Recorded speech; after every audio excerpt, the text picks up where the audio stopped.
our foreign relations, our justice system, our governance, our international competitiveness, our education, our world class festivals and entertainment, sports, politics, regional cooperation, and much more. Globally positioning Dominica within the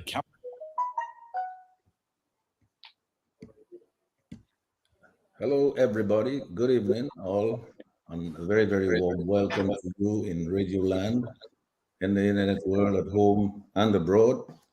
Thank you for choosing Q95. This is the Global View, and a very warm welcome to all of our Q family listeners at home and globally. I'm Sheridan Gregoire, Mr. G. It's Tuesday, June 20, 2023, the 25th Tuesday of 2023, and it's 8:02 p.m. at Q95, the big station. We're live on Facebook and YouTube. Follow us at Q95 FM radio. The on-air phone numbers are on our website, on the homepage of our website at www.q95da.com. Please share the live, like our pages, get the latest breaking news and reviews as it happens, when it happens, only on Q95, the big station. We are, as usual, continuing to revive the spirit of graciousness, of love, and peace and prosperity, and unity among our Kalinago and Afro-Caribbean brothers and sisters. But tonight, we'll tell it like it is, and there is a lot to tell. I lay out a few talking points, and we delve into the details as we get into the conversation there. We will demystify Sir Dennis Byron's final report on electoral and campaign finance reforms and the recommended draft laws contained in it, like the House of Assembly Elections Bill 2023, the House of Assembly Electors Regulations, the House of Assembly Election Petition Rules 2023, and the Electoral Commission Bill 2023. But here are some questions. Is this so-called electoral reform the prophecy of gloom and doom? Do Dominicans need to feel repulsed by what may be brewing? Is this the curse that will destroy Dominica? And if so, what is the cure that can save our nature island? Justice Dr. Irving and EWP President Lennox Linton and former Dominica Ambassador Crispin Gregoire will provide the analysis to see whether or not Sir Dennis Byron's recommendations and draft laws square up with what right-thinking Dominicans want in revised electoral and campaign finance laws and for a reconstituted electoral commission. So let's see whether Sir Dennis Byron's recommendations measure up to a few things and what possibly a petition signed by maybe 10,000 or more Dominicans might contain. These are some of my own points I'm putting in here. I'll expect that my guests, my distinguished guests, will have their own.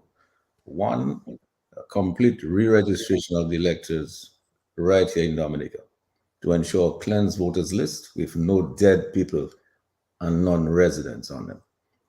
Only Dominicans who reside in Dominica are in that voters list. That campaign contributions are limited to a maximum of $50 per constituent to any candidate in any constituency. A maximum, number four, a maximum of $1,500 EC from any Dominican corporate entity to any party candidate. Five, no financial contributions from any foreign corporate entity or individual to any party candidate. Somebody has their mic open. Could you please close it so we don't get the feedback? The campaign period should be no more than 90 days prior to election day. No campaign funds should be obtained or spent prior to the said 90-day campaign period. Number eight, all campaign funds received and spent must be reported to the Electoral Commission within 1 week after election day. Number nine, that any breach of the electoral and campaign finance laws and or regulations by any candidate shall be punishable by disqualifying any such candidate. Any infringement of the electoral and campaign finance laws or regulations by any member of the Electoral Commission shall be punishable by lifelong disqualification of that member from serving on the Commission or any other government institution. Number 11, that the Electoral Commission shall be reconstituted to include representation from civil society organizations. Number 12, equal access to be given to all media houses in Dominica, to all legitimate political parties on the island at normal fees. Number 13, voter ID cards with biometric data should be issued to every re registered elector. Number 14, the chief elections official shall carry out all of the functions mandated under the laws and regulations without fear or favor. And then number 15, I'm suggesting there should be three debates between political party leaders. These are some of the things that I myself would like to see embedded in our laws and regulations. And hopefully that might help. I'm sure that my distinguished guests will have their own ideas and suggestions. But we will make the case for tonight, we will make the case for ensuring that the people of Dominica get the right reforms in the legislation that goes to the parliament to ensure a level playing field for free and fair elections, to fortify Dominica's democracy. And I'm sure that my distinguished guest, Justice Dr. Irving Andre, ULP President Lennox Linton, and former Dominican Ambassador Crispin Gregoire will help us unravel and demystify these imperatives for reformed electoral and campaign finance laws and regulations. I'm pretty sure that you will only hear this level of complete, unbiased, untainted electoral reform analysis on Q95, nowhere else, only on the big station. So wherever you are in Dominica, in the region, and globally, tell your friends and associates, please tune in, call in, and join the conversation, get the answers to your questions, and be part of the solution. And as usual, a huge shout out, hugs, much love, appreciation, a big thank you to healthcare providers, frontline workers, police, fire officers, teachers, doctors, nurses, and other public and private sector persons. We welcome every Dominican and friend of Dominica. We embrace you wherever you are tonight, in every nook and cranny, in every village, in every community in Dominica, in the region and globally. Thank you again, Sherwin, keeping us on the air. Thank you, Lambi, on the console at Q95 tonight, directing the traffic. We will take your calls a little later. But the people's voice is a priority tonight, so please call us. So let's get started.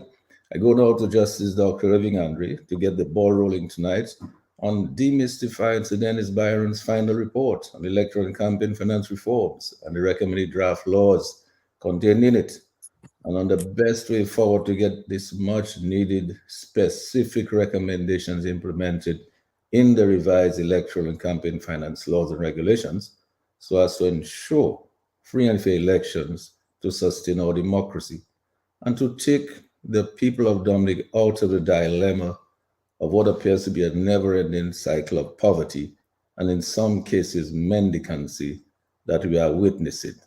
So you get the first word, Dr. Andre, over to you.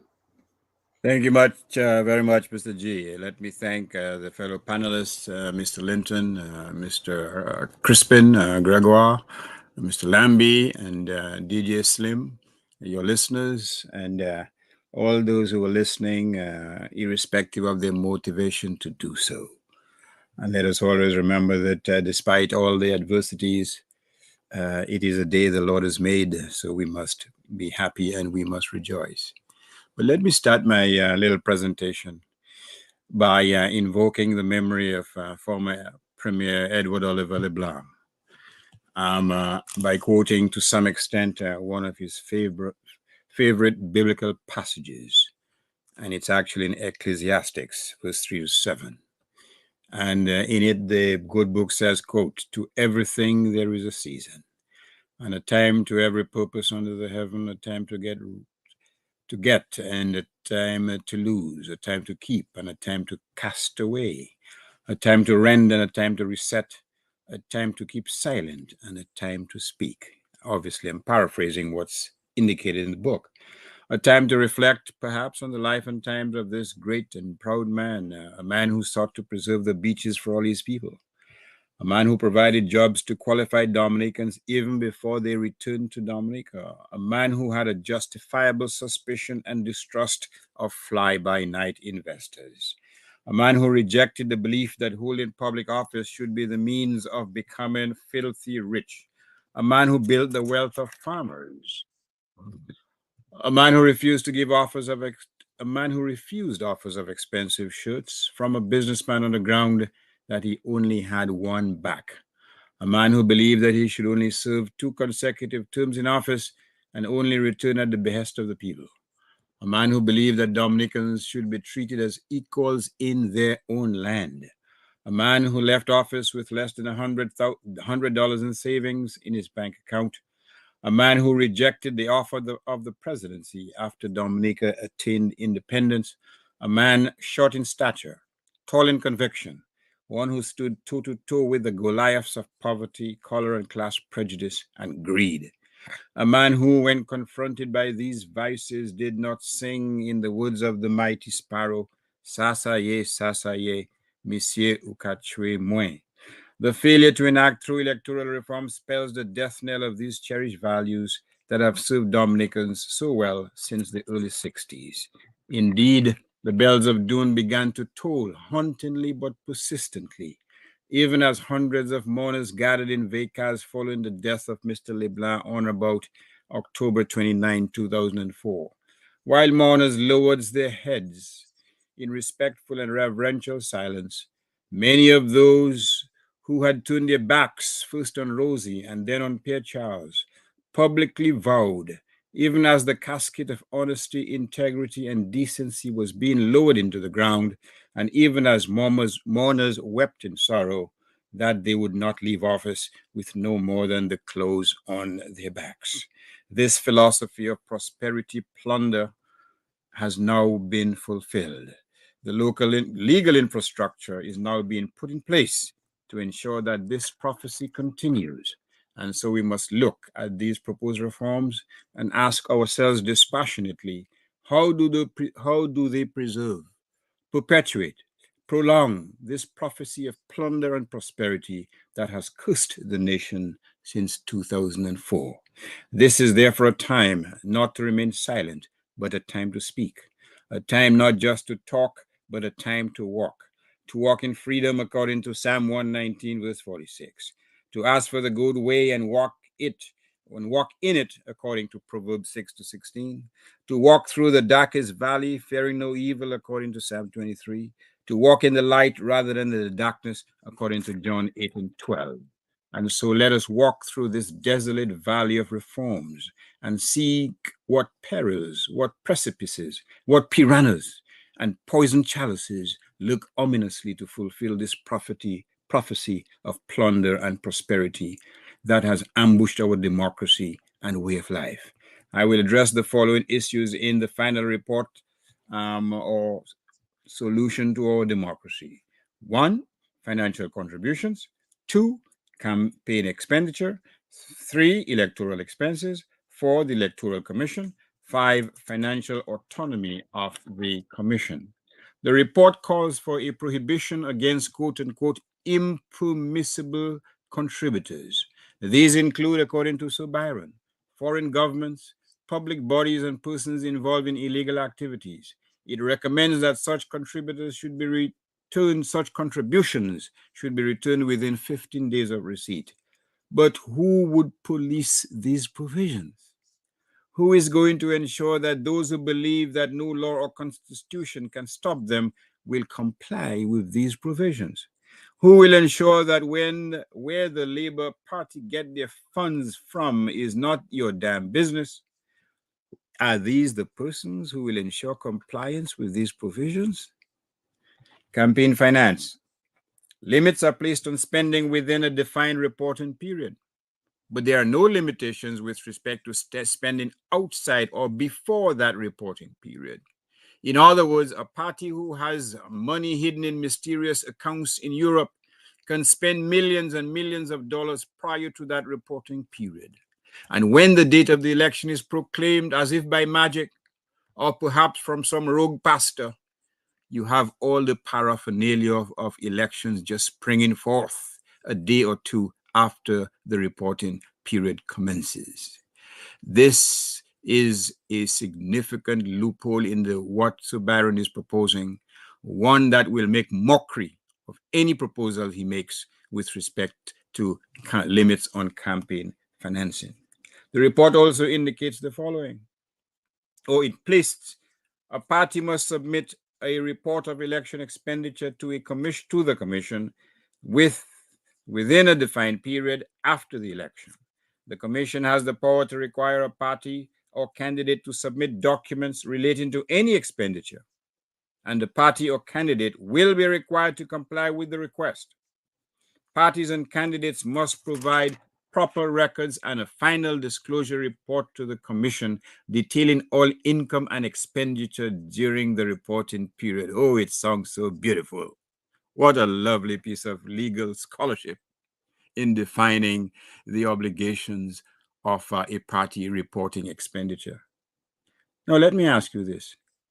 Whatever happened, because I don't know, Mr. G, whatever happened to the integrity in public office a few years ago when they served notice that it intended to investigate the political directorate to ensure compliance with integrity in legislation, to ensure that their assets are not incongruent with their known means of income? Whatever happened to it?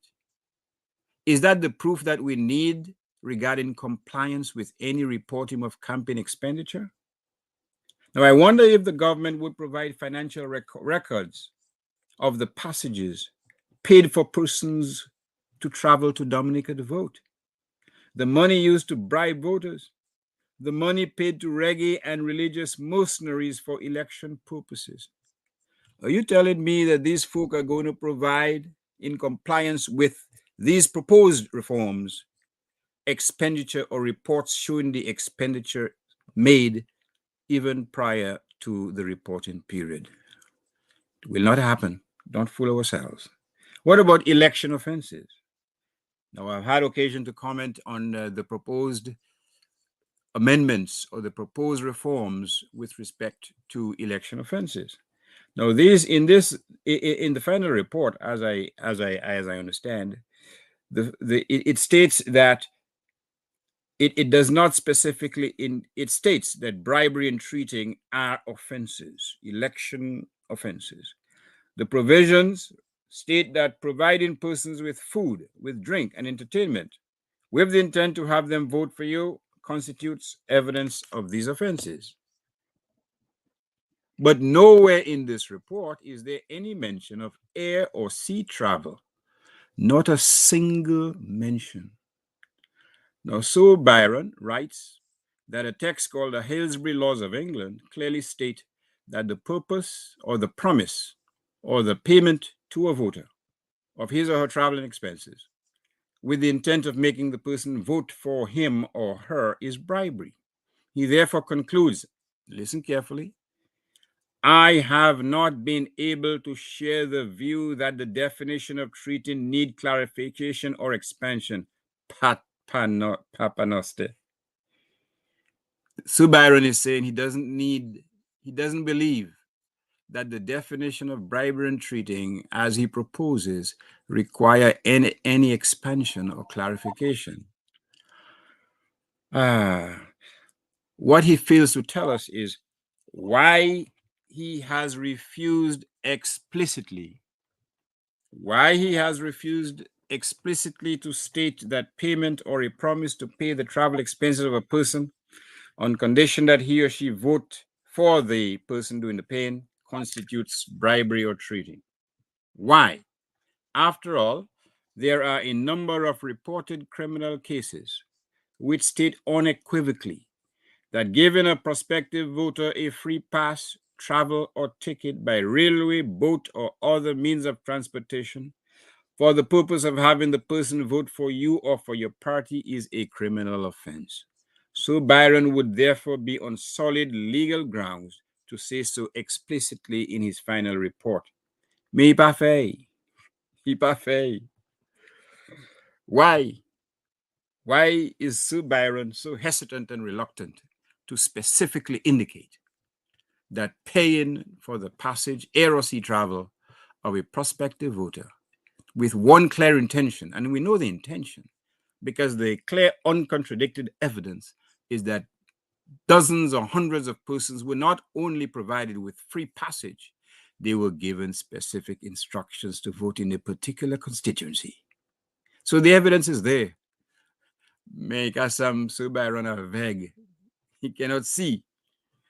And this is a deliberate, cynical attempt to come to the assistance and to provide support to the directorate.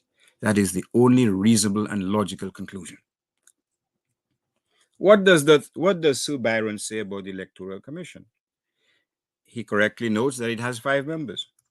The president appoints the chairman in his own deliberate judgment, whatever that means.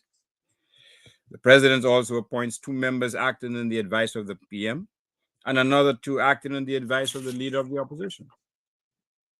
He says that to create a more independent body, he recommends expanding the commission to include representation from civil society, i.e., academia, religion, business, and at least 1 member who is a woman. He also recommends that the commission should have power to appoint committees when or where necessary. But, Sue Byron, who is going to do the appointing? Who is going to appoint one of those leaders? The president? The one who appointed the current chairman of the commission? Or the same president acting on the advice of the PM or political leader? How would these proposals create a more transparent and independent electoral commission? They would not. How would they do so where there is incontrovertible evidence that those appointed to senior government positions, the head of institutions, the head of boards, have to show that their favorite color is red? Again, this recommendation is not worth the paper on which it was written. Second, who is going to be appointed in terms of religious leaders? Pastor Rodney, perhaps? Monsignor John Lewis? Or would it be the head of the state college? The head of Jungle Bay? Do you think Suki will be appointed on this independent commission? Tongue in cheek, no pun intended. Financial autonomy. What does he say about financial autonomy? His report makes some proposals regarding the independence of the financial affairs of the commission. Rather than sending the commission's budget to the Minister of Finance, Byron proposes it should be presented to and implemented by Parliament. The funds will be deposited, he suggests, into an account managed by appointed officials, which would include the Chief Elections Officer, the Chairman of the Electoral Commission, with oversight by the Director of Audit. So, Byron, as somebody said to me in the market some time ago, Gasson ou pas faible. There is no air of reality to that submission or recommendation. You mean to say that the Chief Electoral Officer or the Chairman of the Commission should be guarding the cage where the little pullets of money of the Commission are being kept to make it independent? Is that what we're being told? What, hypothetically, if the chairman of the commission is a passport seller? Do you honestly think that he will act in any meaningful way to make the commission independent, thereby threatening the election's legacy of the political directorate? Anyway, so Byron, if the chairman is a passport seller, how can you expect him to fulfill that function? If the chief elections officer has not even cleaned the voters list while singing "Shepherd me, O Lord, beyond my wants," how can you expect him to zealously guard the independence of the commission? Hey, lass. The solution to electoral reform lies not with this report from Sue Byron. It lies with the many reports from civic-minded groups, from international NGOs, either from the Caribbean or from the international community, regarding what true electoral reforms, what they look like. That is what we need. And it is up to Dominicans to agitate for and to seek true electoral reform, rather than a cynical template issued by the Lord on high, giving the government carte blanche to run elections in the same way that they've been run over the last 20 years. That will bring us nothing but heartbreak. All it will do is to prolong the prophecy of plunder and greed. I thank you. Thank you, Dr. Andre, for your initial remarks on this. Highly appreciated. Lennox, as I go to you for your opening remarks, I'm sure you took a few notes on some of the comments made by Dr. Andre. And the question is accountability and who's going to really implement, and what happened to the IPO when they tried to implement something, the law, right? Because here's why I say that, because I'm sure that, like you, I have seen a copy of a letter that Sir Byron wrote to Prime Minister, addressed to Prime Minister Skerritt, and yeah, I saw the way the letter was written. It certainly was written in a way that was totally different from the way the letters were written to the leader of the opposition and to yourself and to Mr. Dr. Thompson Fontaine and so on and other groups. And when I look at the wording and the phrases and the almost like, it's like almost making excuses and, I beg your pardon for having to say that, like kind of thing. I'm wondering really what is this exercise all about? And as Dr. Andreas said, if we look to that report, I mean, this thing has not got any specifics that make sense that are going to solve the problems that we've had and some of the problems that were noted by the CCJ. And when you think about it, as Dr. Andreas said, Sir Byron has access to all of these cases, just case law, precedents. And he was a member of the CCJ. He knows what the CCJ's position is. Lennox, maybe you can help us now with, like I know you've been following all of that, and also you've taken a look at those the reports 1 and 2, some of the recommendations contained there. Your thoughts? Your mic, you need to open your mic, huh?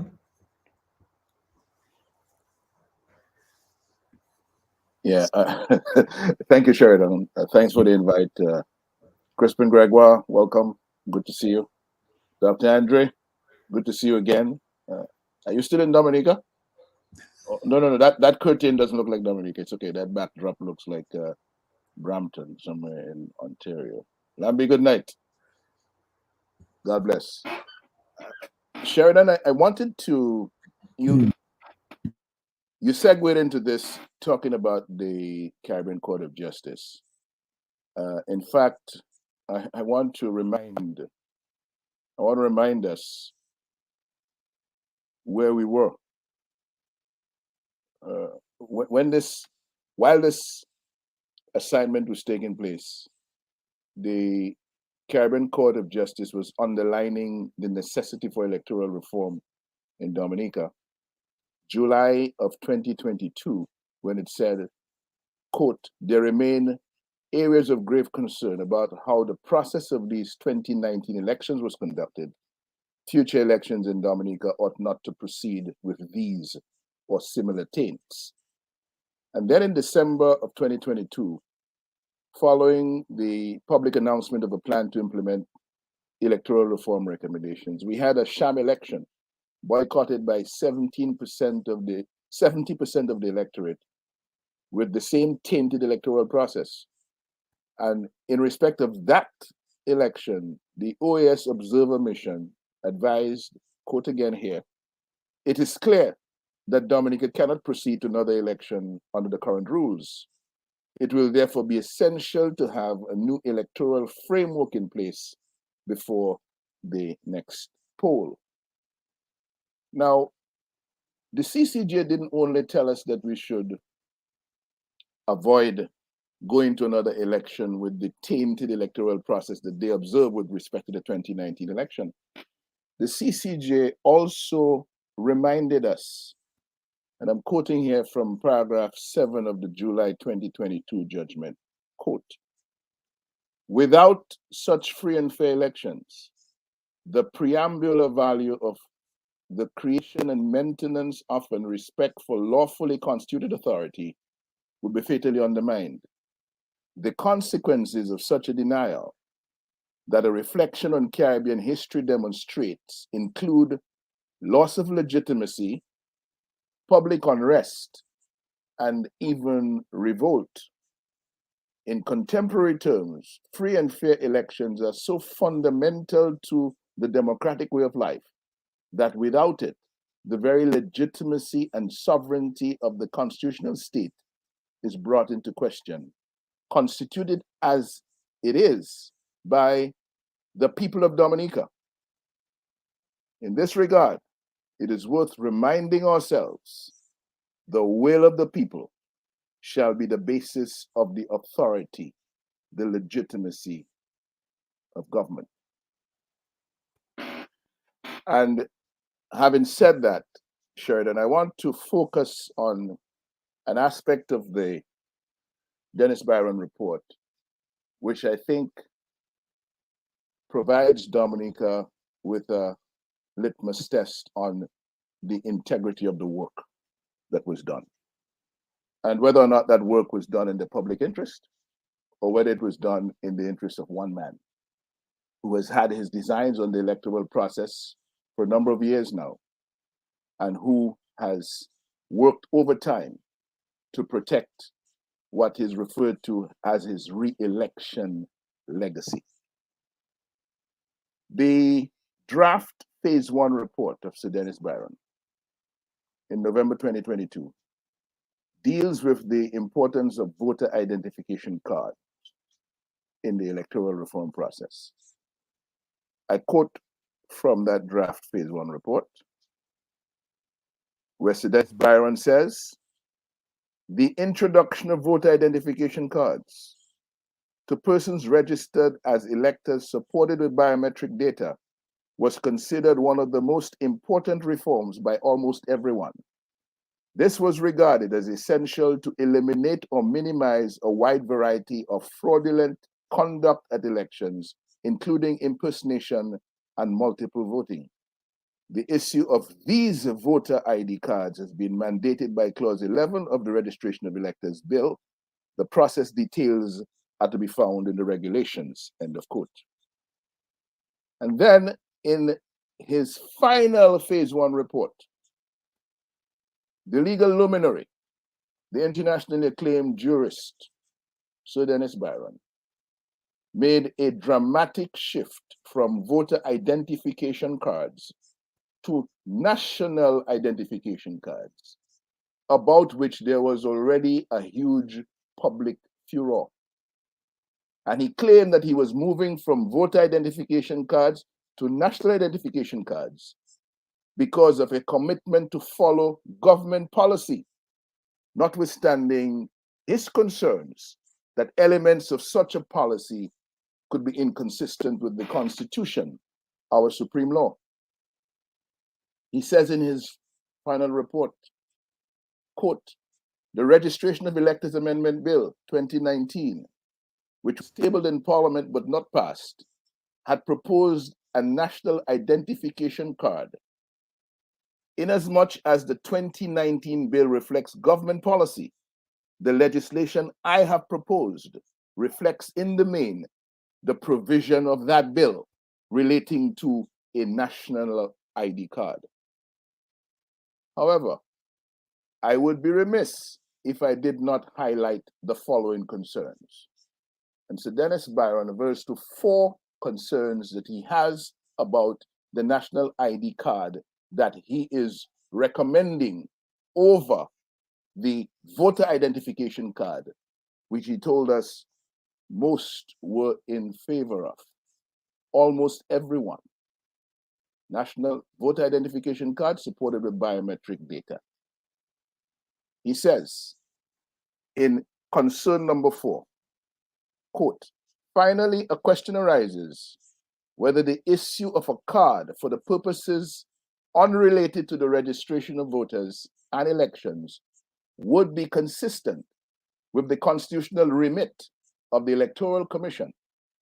Section 38(1) of the Constitution states as follows: "The Electoral Commission shall be responsible for the registration of voters for the purpose of electing representatives and for the conduct of election of representatives and senators, and shall have such powers and other functions relating to such registration and elections as may be prescribed by law, the Constitution, at section 38.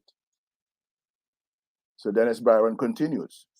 The question is whether the promulgation of an act which provides for the issuance and management by the Electoral Commission of a national ID card to persons outside of the electoral system and for purposes which are in the main unrelated to voting and elections would be consistent with this provision of the Constitution.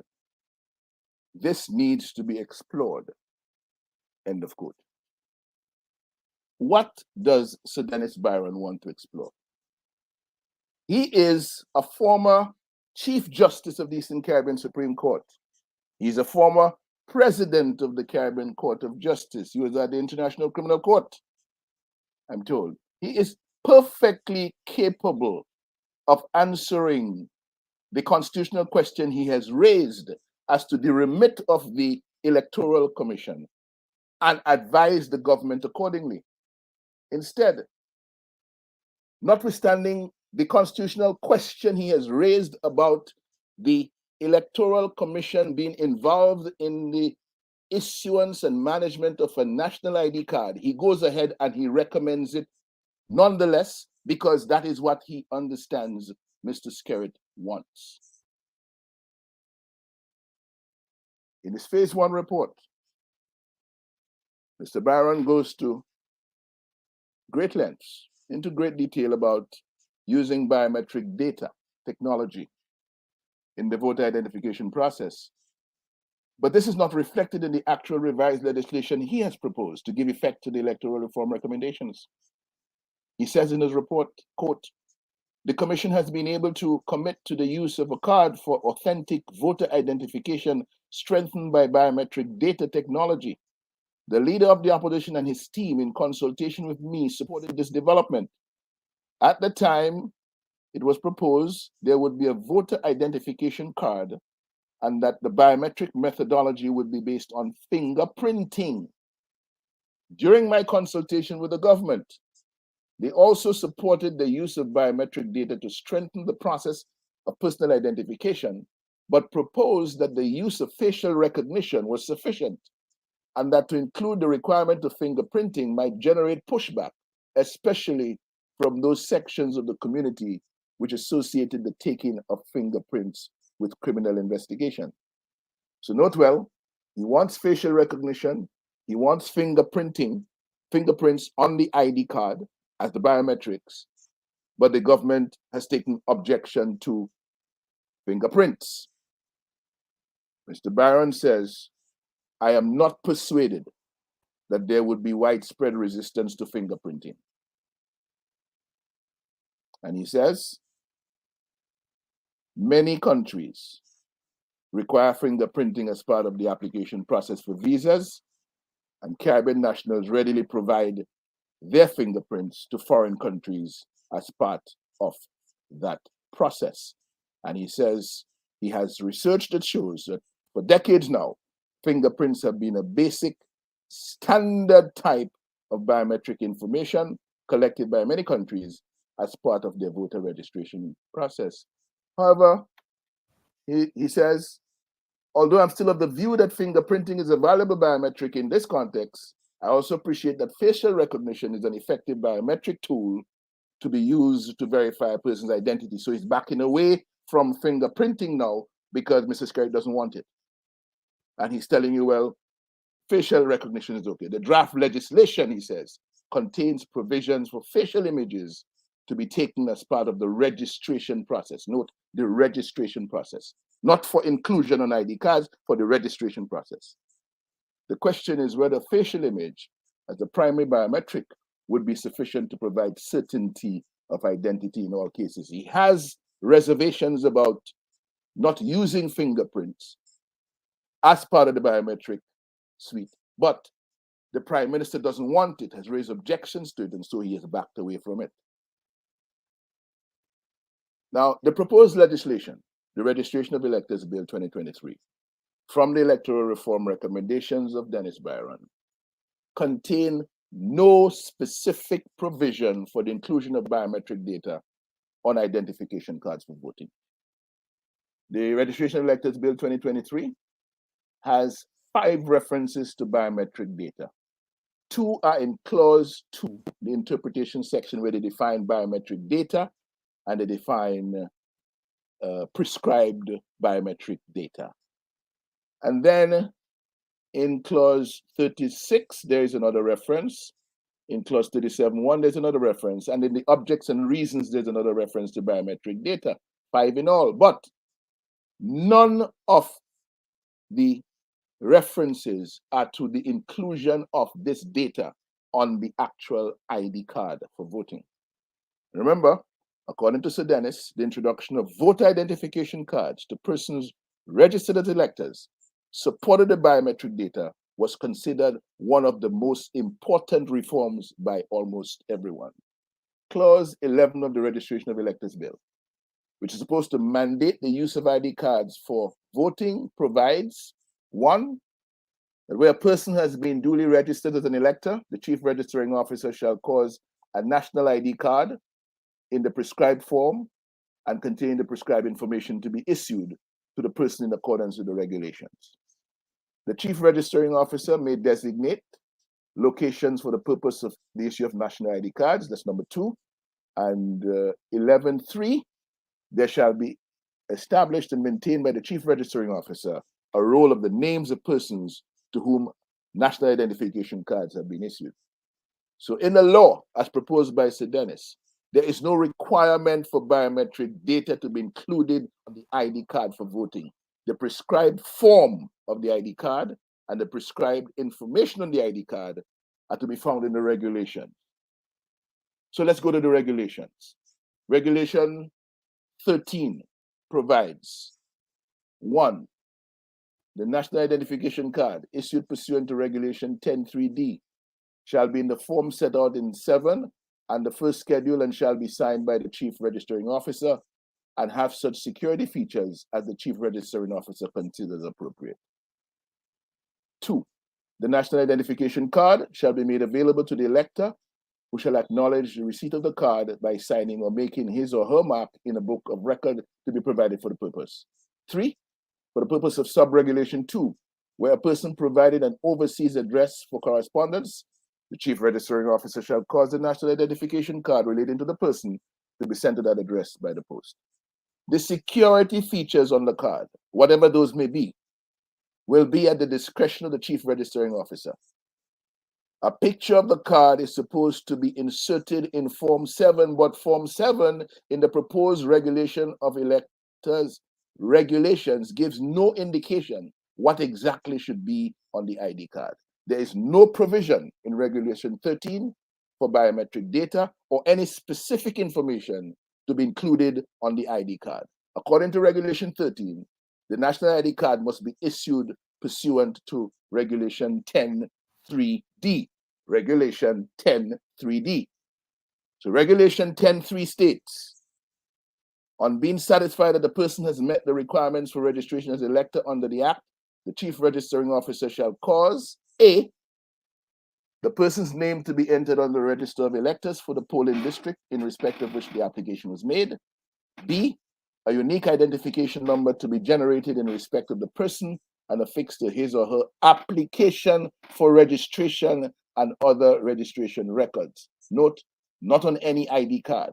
And C, a national identification card to be issued to the person. Significantly, there is no Regulation 10.3d.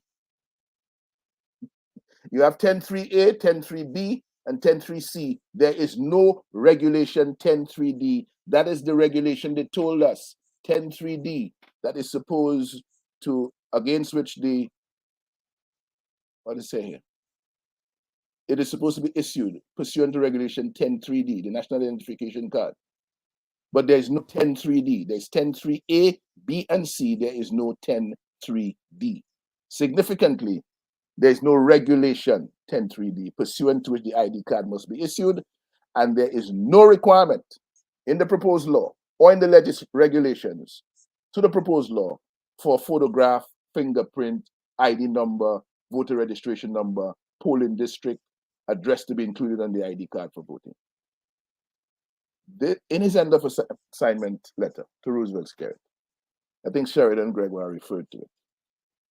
So Dennis reveals he was influenced by Skerritt's expectation that he would assist in resolving the electoral reform deadlock and contribute to the charting the path forward.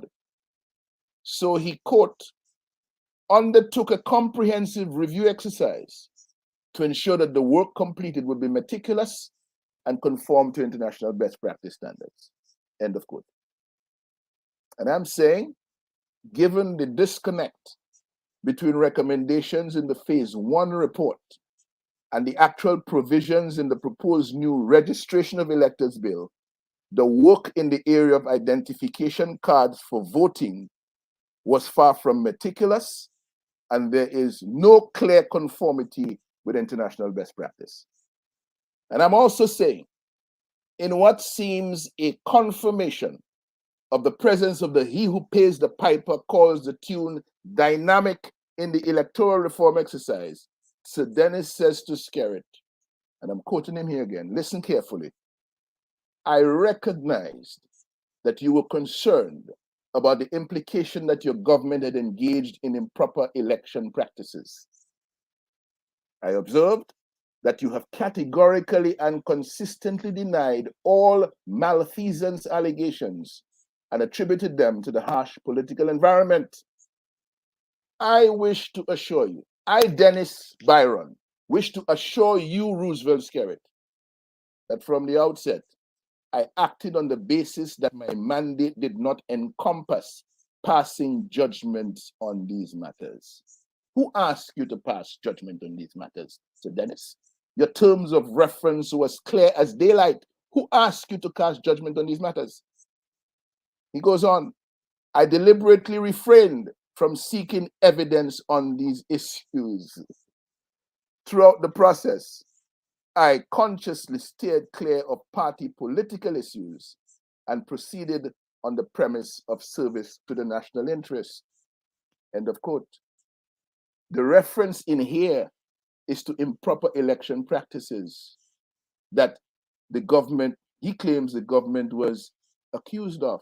Mr. Skerritt's government was accused of. And Mr. Skerritt was concerned about the implication of that. But the improper election practices, Mr. Byron, Sir Dennis Byron, included what you would have seen from the Commonwealth Observer Mission report after the 2014 election, when it was said that while the election was free, meaning people could have gone to the polls and cast their ballots, it was not necessarily fair because of numerous instances of bribery and cheating, including the transportation of voters from overseas to vote in the local election, and the abuse of incumbency. Who is the incumbent, Mr. Byron? Mr. Skerritt. So when you tell him, as in confirmation of the pact that you had, and what sets up the mens rea for the actus reus, what is in your head while the act is being committed? When you set that up for us in such clear terms in your end of session letter, we, the people of Dominica, are supposed to accept the integrity of your report. When you're telling us exactly what you did, that you were there protecting the interests of Skerritt all along, and the improper practices, including bribery and cheating, where an opportunity presented itself for you to expand and clarify the law so that it is clear that the transportation of voters from overseas to come to vote in elections locally amounts to bribery. You refused to do it because that is not what Mr. Skerritt wanted. You know Mr. Skerritt wanted to continue to manipulate the overseas vote, and so you went to bat for him in the consultancy to ensure that he got exactly what he wanted. And I want to ask the question, how exactly was the national interest as opposed to Skerritt's interest served? So Dennis confesses to Mr. Skerritt, quote, ultimately, I concurred with your assessment that there were few fundamental points in which your government's policies were inconsistent with the other voices engaged in the deliberations. Note this well, there were few fundamental points on which your government's policies were inconsistent with the other voices engaged in the deliberations. I listened to and considered the views expressed carefully. Which views? The views that were inconsistent with government policy. He listened to them carefully. And then he tells Mr. Skerritt, the content of my report varies from some of these views. There's nowhere he indicates where the content of his report varies from the views or the policies of government. The evidence in the report is that everywhere he addresses government policy, he found a way to agree. Whether or not it was inconsistent with the Constitution or not, he didn't care. He found a way to agree because his remit was to give Mrs. Skerritt exactly what he wants. Indeed, in the matter of views on voter ID cards, and in every other area of contention, which arose from Skerritt's need for an electoral reform process that can be manipulated to protect his re-election legacy, Dennis Byron came up with recommendations to support Skerritt's agenda. In these areas of contention, there is absolutely no evidence that Dennis Byron conducted his duties independently, impartially, and objectively in the public interest of an electoral process fit for the purpose of free and fair elections with integrity as the backbone of our democracy in Dominica. And so our struggle for electoral reform, genuine electoral reform, that will provide a level playing field for free and fair elections in Dominica, just took an uphill turn. Yes, and Lennox, thank you for the opening remarks here. Clearly, as you can see, this letter from Sir Dennis Byron to Prime Minister Skerritt obviously was not meant to be seen by people like us. I understand it was leaked from somewhere, but it seems to me if he had meant for us to see it, all of those things would not have been in there. Now, Crispin, here's the thing, right? I mean, the Lord moves in mysterious ways, his wonders to perform, Sheridan. Well, I hope he continues to do that because we need many more wonders, it would appear. Now, Mr. Byron seemed to have, Crispin, given Mr. Skerritt many assurances in that letter. Many assurances. But he failed to consider the question of complying with the CCG recommendations, that we should not have this thing again because clearly it's tainted. I'm just wondering why. And then let us bear in mind, that this report that took 2 years, This is a report that took 2 years to write. If I had given Justice Irving to do that thing, I'm pretty sure I could have got that in 3 months. He probably wouldn't have charged us more than $100. But I would have probably charged a battery. That's about it. A battery. That's all right. We'll try to find one for you, even if it's a used one. But the point is that 2 years later, $600,000 later, this is what you get: assurances to one of the political parties involved in this thing. Remember what electoral this thing is all about, It's about creating a level playing field to get free and fair elections. When you give those kind of assurances to one party to the whole thing, what does that say?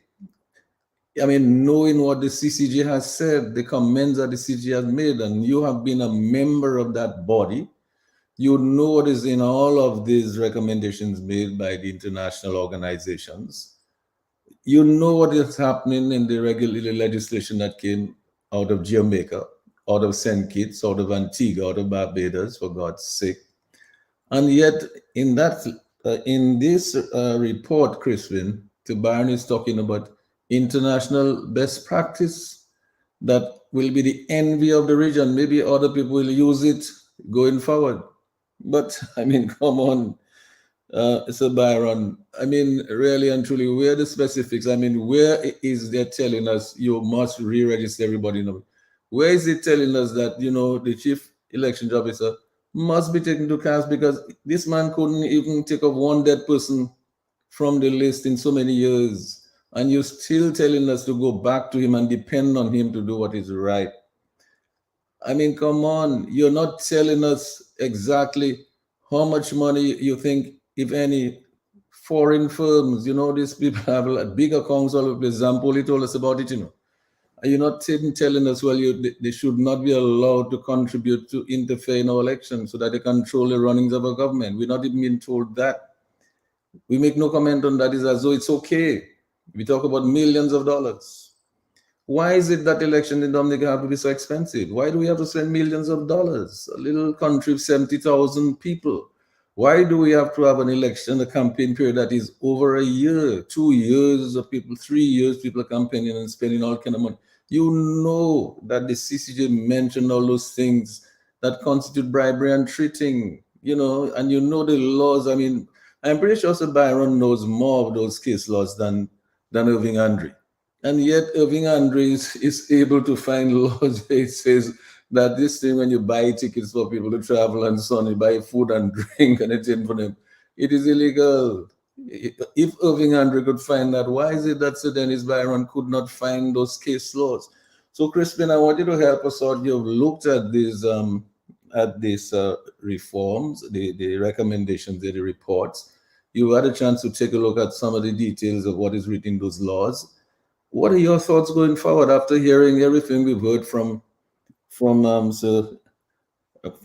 Justice Andre and from Lennox Linton? Your thoughts? Yes. Good evening, Mr. G, and my fellow panelists, Dr. Irving Andre, and Lennox Linton, and Lambie. I should say hi to you. I have listened very carefully to what the two panelists before me have said, and I've been processing what they said and trying to connect it to what I read in these two reports of Mr. Byron. I must say, first of all, that I was always concerned about the integrity of that electoral reform process led by Mr. Byron, because from the outset, we started on the wrong foot, in that it really should have been the Electoral Commission who should have started that process and maybe contracted Mr. Byron. Yeah, but Crispin, let's not forget that the Electoral Commission started the process years ago, and then that famous email came and it said, listen, madness going on there. Check fellas out. This thing going to mess up that thing. Right. But the problem is that it even got worse with Dennis Byron being brought into the equation as the sole commissioner to deal with the reform. I felt that what we should have done as a country is look inward, because I believe that there are a number of skilled Dominicans who could have led that process and given us a framework. I think Mr. Byron has tried to give us a framework. He talks about the consultations that he had with Dominicans, the political parties, civil society, certain individuals. But it didn't seem to me that he was able to capture the reality of the context in which we find ourselves trying to forge ahead with electoral reform. The first thing is that you have a government that's been in power for 23 years. That alone is a major impediment to progress on electoral reform. So that's one. The second thing is that having that one person to do all that work. Of course, he read all of the reports of the electoral observer missions, and I'm sure he understands what the problem is. But what he is recommending to us has some serious deficiencies. And the first one I want to address is the financing of the parties. I think it will be an onerous task for any electoral commission to police the financing of parties, because we had the experience. In fact, in Mr. Byron's report, he mentions that in the 2019 election, the Labour Party's budget was something like $26 million US. Now, one wonders, where did that money come from? I know that the Labour Party doesn't even have bake sales, right? I don't know if they sell maybe guava cheese and chicken wings and whatever, but they certainly couldn't have raised 26 million from that. The question is, where did they get all that money from? And they should tell us where that money comes. Now, that question has been posed before, and they didn't answer the question. And up to this day, we don't know where that money has come from. But if you're going to put limits on financing of parties, then the disclosure of who gives parties monies must be on the table. Mr. Byron attempts to do that, but it's really an important endeavor, because already the ruling party has been in power for 23 years. They have amassed significant wealth. They have gotten contributions from people we don't know who they are. And that also included foreign governments. So how do we start policing how parties get their financing? So that's one of my concerns. The second thing that is of importance, and I'm sure that a lot of people who were looking to see what the report says on the absence of from the Commonwealth of Dominica after 5 years. We know that a lot of people who are on the voters list don't reside in Dominica, and many of them have been resident overseas for more than 5 years. That was never a problem until maybe the 2009 election, when significant numbers of voters, their fares were paid to Dominica, which, as has been mentioned before by Dr. Andre, that amounts to bribery. So for a long time, we've had election after election, and bribery has been going on. I think it reached its zenith in 2019. And the real issue is who should be on the voters list. I had hoped that one way of throwing the current voters list in the garbage bin was to start a re-registration of voters, so that we would register everybody who is in the country and we'd come up with a new voters list. But that's not what is being proposed. What is being proposed is to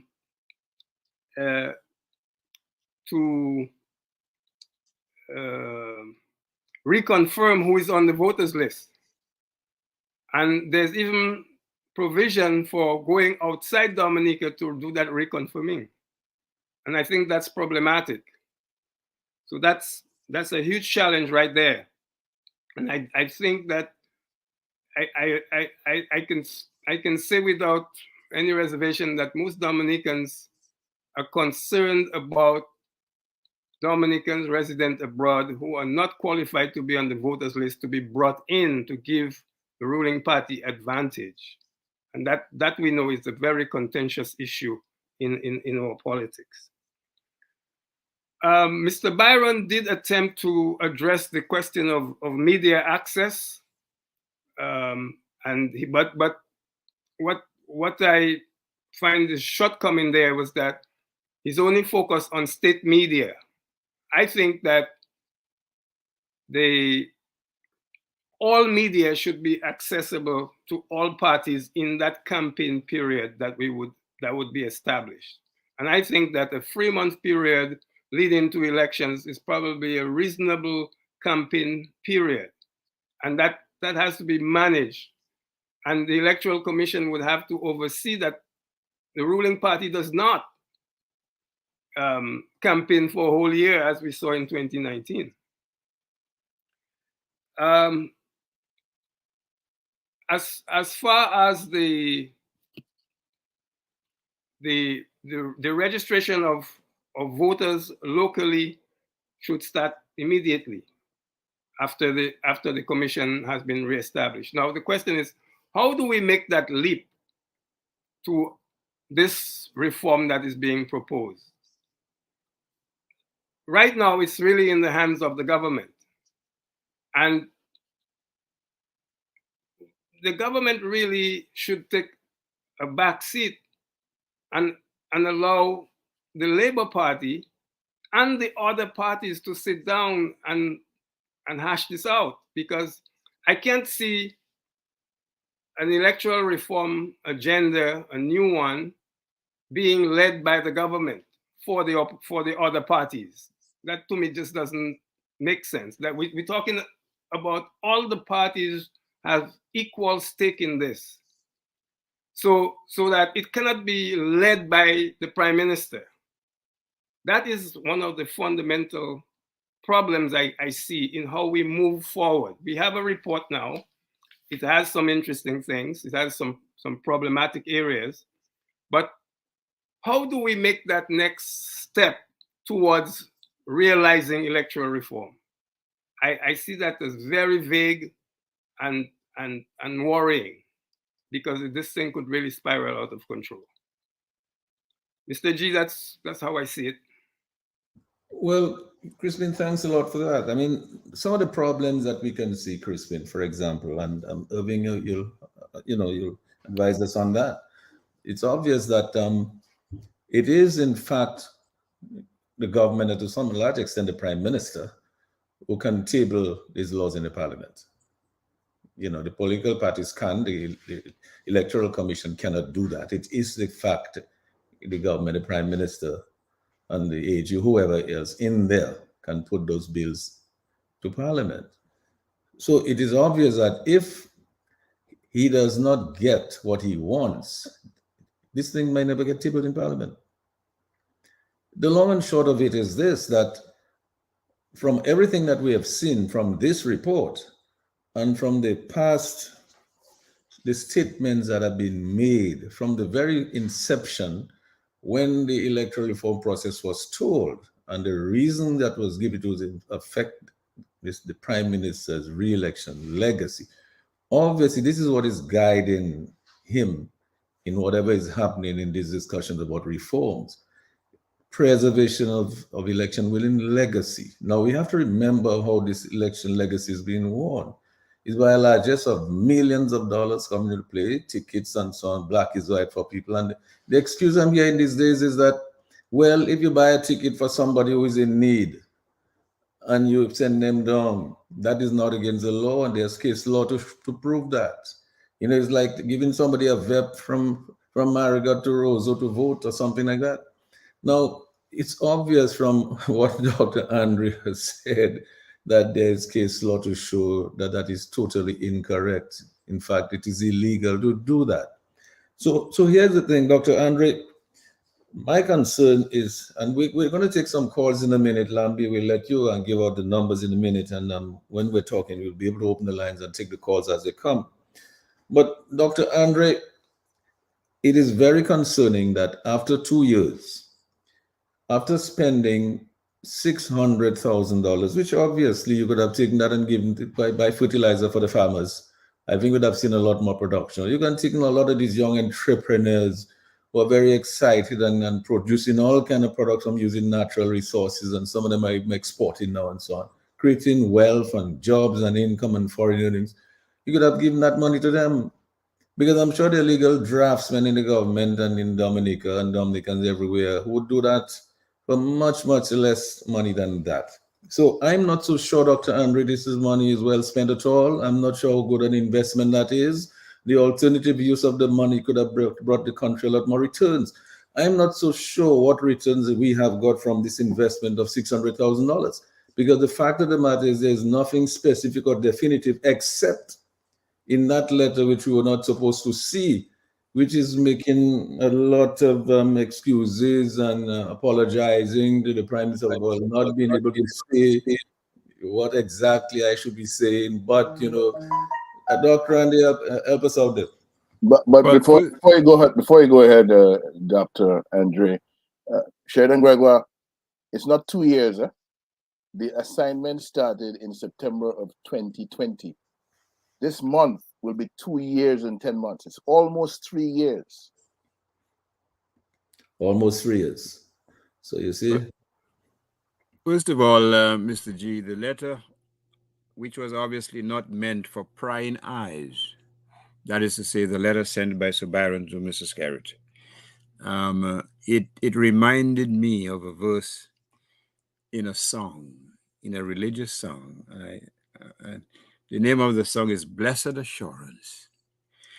And the particular verse or the particular section of the song, I think, is very relevant, and it resonates. And it tells us exactly what's happening here. It goes as this. This is my story. This is my song.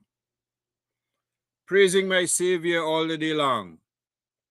This is my story. This is my song. Praising my Savior all the day long. Well, your That's voice the not, message. Your voice That's not the bad. message. Your voice not bad, man, Irving, man. You're better than Lennox, man. Well, it's not as good as Ian Douglas, for example, but it's not bad. And it certainly doesn't come close to Lennox's thing. So Sir Byron, perhaps, presumably, is inspired by the verse of that wonderful song, Blessed Assurance. So he's given the assurances. I'm delivering what you ordered on your menu. I'm giving you the lobster that you wanted. I'm giving you the fine dining that you seek, because you've rejected legitimate reports and recommendations from different sources about the gold standard with respect to electoral reform. You've shown that you have no interest in genuine, honest reforms. What you hired me and paid me such a fat sum of money for one specific purpose, to give you reforms that you seek. So, Mr. G, here's where I part ways from something you just said. Election reforms in the interest of the country. No, that was never the intention. It was election reforms which would perpetuate the legacy, the prophecy of plunder. That is why we're still debating in 2023. Why is it that, unlike all the other islands in the Eastern Caribbean, Dominica cannot have true and honest election reforms? Because what we are seeking, or what the Directorate is seeking, is a panoply of reforms tailored to remain in power. And that's why Sir Byron was giving the person who ordered the report his blessed assurance. That is his thing. That is his song. So that report is his song, and he's praising who ordered him to produce it all the day long. That is where we are. Lambi, we need to take the people's calls. I think you should give them the numbers. Let's take some calls. But when we come back on the other side here, Lennox, what I want us to do, Lennox and Irving and Crispin, we know what is not in the reports. We know. And we know a lot of things that we would have liked to have seen. The international community would like to have seen. The civic organization in Dominica would have liked to have seen. The political parties would like to have seen. All of the stakeholders would like to have seen. We know they're not there. The specifics are not there. But I think going forward, if Dominicans want electoral reform, they're going to have to stand for it. They're going to have to come out in large numbers and demand it, and to stand there till they get it. It's going to cost money. It's going to mean organization. It's going to mean strength and commitment to stay with it to the end. But it seems to me that's the only way you're going to get electoral reform. And all ideas have to contend. Everyone has to be involved. It cannot be any one group doing this by itself. It's going to be too much. It's going to be too big a task to put a uphill climb. But certainly, when we come back, we need to talk about the things that we need to see in those reforms and that Dominicans have to demand in those. And it's going to take a petition signed by 10, 15,000 people. We need to have those demands very simply put at what we want. So when we come back, we want to. I want us to talk about those things. Lambi, let's give the numbers a call. Let's take some calls. The Global View and Q. The numbers are 449-3095, 449-3096, 449-3097, 616-4257. These are all local numbers, and the overseas number is 305-432-9624. Let me run those numbers again. 449-3095, 449-3096, 449-3097, all local numbers. 616-4257, also local. International number 305-432-9624. And we're taking your calls right now. We've got two callers on the line. Let's take this first one. Caller, good evening. Thanks for joining us. Go ahead, please. Nothing from that caller. Let's try this one. Go ahead, caller. Hey, blessings, Lambi, gentlemen, blessings to you all. Good evening. And thanks for addressing that situation. Just quickly, my observation.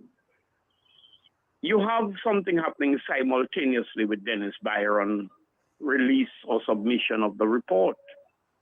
The Regional Security Service is exercising or conducting an exercise in Dominica or in the region. That's what Matt told me he find, because about 2 days I'm asking the question, which they offloaded cargo in Layu. There is not a port of entry, and 2 dumpers with government flags were loaded with the cargo, the Coast Guard vessel, a Bajan Coast Guard vessel, offload in Layu. Nobody don't know if they go east, west, or not west. They came from west, east, or north or south. And the Coast Guard vessel went to dock on a port of entry, the the cruise ship berth in Roseau. It's very interesting. But gentlemen, something I just throw that in there, having to do with all this regional government and the CCJ and all of that, can watch a jurist who run the CCJ, as Cabral Douglas said, with all his foolishness that happened and who criticized him. Now Byron come to that conclusion based on an illegal engagement between he and Skerritt. According to Cabral, that's a criminal engagement. What the CCJ, in the absence of somebody taking the matter to court, knowing that, is going to do, independent from whether the oppositions or anybody within Dominica, what Mia Motley, the Gaston Browns, and all of them is going to say, when there are proper facilitation for voting or elections in the country and watching the machination in Dominica, what will be their engagement in mediating or reversing Byron garbage? Thank you. And thanks a lot for that. Dr. Andre, I don't know whether you can try to answer that question, but what can the CCJ do in the circumstances? Well, it's a great question from Blessings, quite frankly. And again, I admire Blessings, commentary, and the intelligence he's displayed. And I think he makes a mockery of those callers who reproach him for not going to university, quite frankly. He reminds me of that verse in the scripture where a 12-year-old sat down with the Pharisees and make them look like children. And I think hopefully he inspires others. The fact of the matter is the CCJ cannot really do anything. The CCJ can only do something when the appropriate case comes before it. It's a political question. The question is not what will the CCJ do, but what will the Dominican population do? What will patriots do? I have been very critical of the regional governments. They seem to act as if this is, quite frankly, a club. If you see those old mafia movies, you wonder whether it's not the same type of mentality. They know what's happening. I remember when this fellow Granger in Guyana tried to help himself to the election results. The regional government didn't send the RSS, though. It's too big a fish. They would never send an RRS force to Jamaica. They have their own Jamaica Defense Force, quite frankly. But they will pick perhaps the most vulnerable, Dominica, and send a force on the very eve of an election, a force which was prepared to tear gas a village, not just any village, but the village which just happened to be known to support the opposition on the very eve of a general election. And you have prime ministers trips all over the globe, lecturing Africans, talking about climate change. And when it comes to legitimate electoral change, they become complicit in the exploitation, in the evisceration, and quite frankly, in the destruction of Dominican electoral laws. The question remains, what will Dominicans do? What to ameliorate, to change, to correct what the Bajans will never allow in their own country? That's the question. Well, and I think that's the answer to blessings. I mean, it's really, and Lambi, you can take the calls. It's really Dominicans have to save themselves. Good evening, caller. Thanks for joining us. Go ahead, please. Yes, good night, Lambi. Good night. And good night to the entire panel. Good night. Dr. Andres, I would like to sing the song, but you already sang it, so that's okay. But I called to ask the legal head there. I know Dr. Andres is a lawyer. And maybe lawyers cannot do that, but ordinary people like me, 1,000 of us cannot take this report and sign a letter and send it back to Mr. Byron, say we don't want that. We can do that? Of course it can be done. Well, we can certainly make our views about the report public. And there's nothing as strong as public pressure, public reaction, because these are legitimate voices. These will affect our future. It's not going to affect those who live in Barbados or Antigua or St. Lucia or wherever these folks from the RSS come from. These rules being proposed are going to affect Dominicans.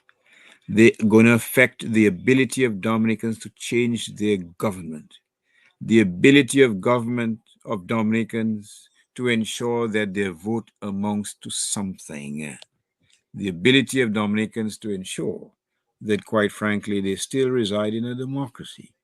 So the persons most affected by these cynical proposals are Dominicans themselves, even if they don't understand it fully. Many understand, but more need to understand that this is a peril which confronts Dominica.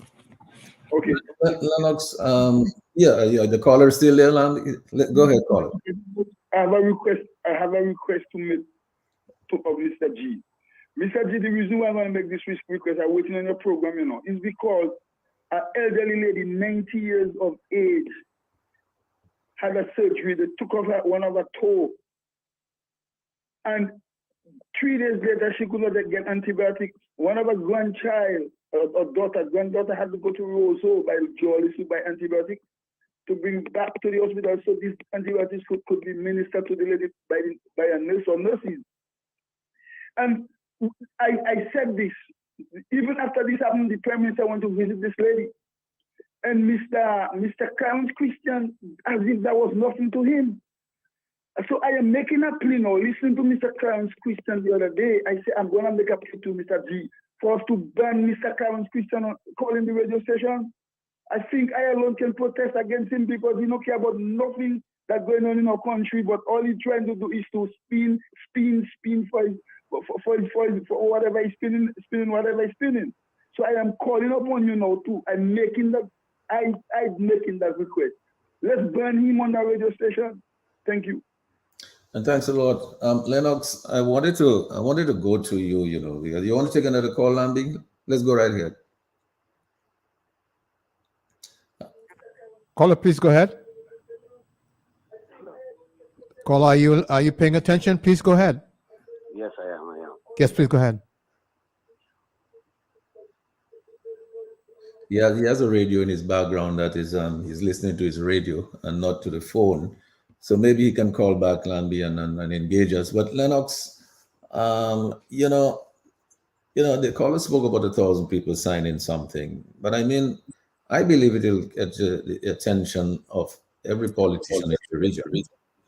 If 15,000 people in Dominica were to sign a petition, specific demands for the reforms that we're talking about, it would send a clear message not only to the party and the incumbent in office, but to the entire region. And clearly, it seems to me that I believe we all have the same conclusion that this electoral reform is not going to be given to anybody on the silver platter. Dominicans are going to have to stand up and demand for it, and they have to insist that they get it. And it seems to me that they're going to have to gather in numbers in order to show that they're serious about it. But Lennox, what I was saying, and I hope let's continue on this thing, what it is that we really want from this, and let's take a call from Lambi, and we'll come back and talk about specifics that we want from this. Lambi, go right here. Caller, please go ahead. Hello, good evening. Good evening. Boots on the ground. Good evening. Gentlemen, you all doing a wonderful job. I'm listening, and I know I'm not the only person listening because education is good for the soul. But there's something that I want to say. And what I want to say is, over the past in the Caribbean, there's a number of things that transpired, and Dominica become the front line. We are one of the first countries that was depending on our agriculture and dump our agriculture for other items that we think we would do better with. And today, we fail. We fail to be able to maintain what our livelihood and our finance earning was to maintain our country. Dominica is one of the first countries that get involved with the CCJ and sign the agreement that the CCJ will be our apparent court. Dominica is one of the countries that signed up with ALBA and become one of the ALBA members that we will fight America and will fight the other Western powers. Dominica now is like the guinea pig His mic is of open. the Caribbean. Close it. And now, with our electoral reform, which is what the world know as when you have to make reform in a country, in the constitution, or in all these high levels of reputable positions, you reform. We want now Dominica to change reform, to modernize. And we would like the Caribbean to adopt all what transpired in Dominica. So when this justice come in now, and he's suiting our prime minister with what he wants in order that the guinea pig can remain bearing fruit for the rest of the region, we become the first country that's going to have the type of electoral reform that they're recommending. But this time around, I hope Dominicans are listening and looking at what's happening in the world. There's a war in Ukraine, and today NATO have been standing up together to maintain that Ukraine be a sovereign state. Dominica is a sovereign state. The rest of the region not going to help us to stand up because we are their guinea pig. We are one of the first countries that just cannot develop our financial industries so that we can maintain our country. So they're not going to help us. But the Dominican people, I think this time around, is the time when we need to take advantage of what is happening in the outside world. Donald Trump is facing charges after charges for breaking the Constitution. We in Dominica need to stand up and get electoral reform recommended by the best heads of Dominica. We doesn't need any foreign man to come and tell us what we need, because we see all of them using us like guinea pigs. And that's boots on the ground. I'm asking my people to stand up for Dominica. Bye-bye. All right. So, Lambi, you still want to take another call? Because I want to go in a minute. I want to go over to my panelists to express some specifics here. Let's take another call from you, Lambi. Yes, let's take this last call. Caller, if you're there, please go ahead. All right. So it looks like the callers will keep calling, and you let us know when the calls are coming in, Lambi will try to enter. But I really want to go over to Lennox now. And I'm going to ask the same question of Irving and Crispin as well. Because it seems to me, we know what is in that report is not making sense for us. It's not going to get us anywhere. All right. It's not going to change anything. Right. It's not going to move the needle in any way. So some of the things that I mentioned earlier, Lennox, I mean, the question of the complete re-registration of electors right there in Dominica. And only Dominicans who reside in Dominica should be on the voters. This whole question of talking about if people visit and so on every once in a while, they might qualify. I think this thing should be based on residency. If you either live there or you don't live there, only those resident.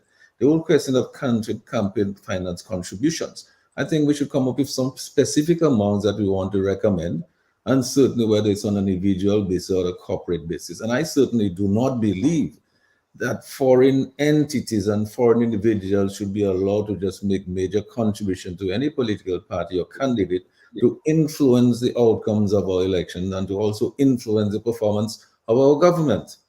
And I certainly believe that the campaign period should be no more than 90 days prior to the election day, right? And yes, so let's talk about some of those things, Lennox.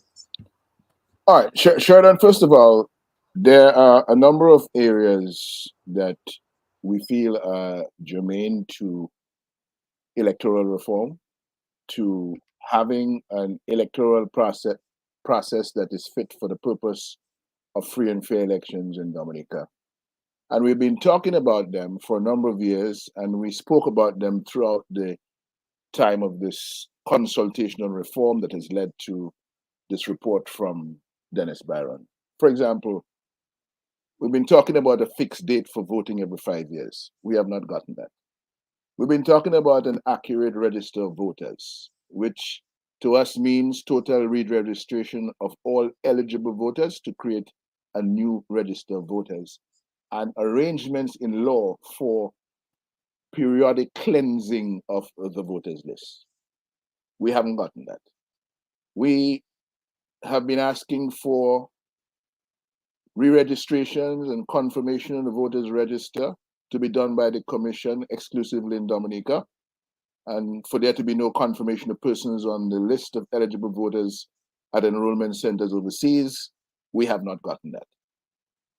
We have been speaking about the disqualification to vote, shifting the basis of that disqualification from absence from Dominica to being not ordinarily resident in Dominica for over 5 years, consistent with the qualification in the Constitution that is for electing representatives that is based on residence, not being absent from anywhere.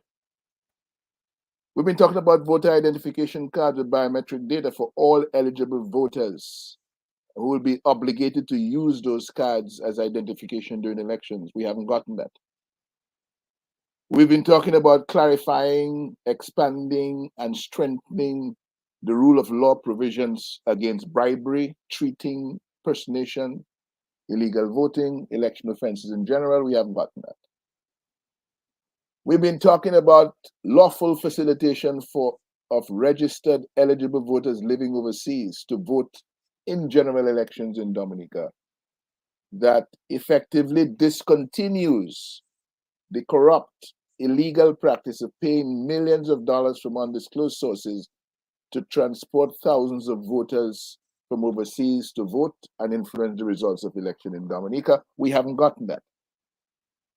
We have spoken about the abuse of incumbency and the need to eliminate it,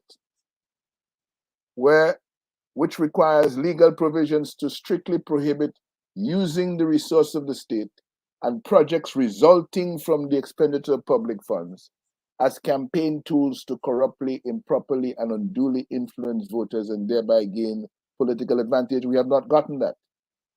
We've been talking about media access for the opposition to the news and current affairs programs of all state-owned, state-operated, or state-controlled media in particular, and media in general.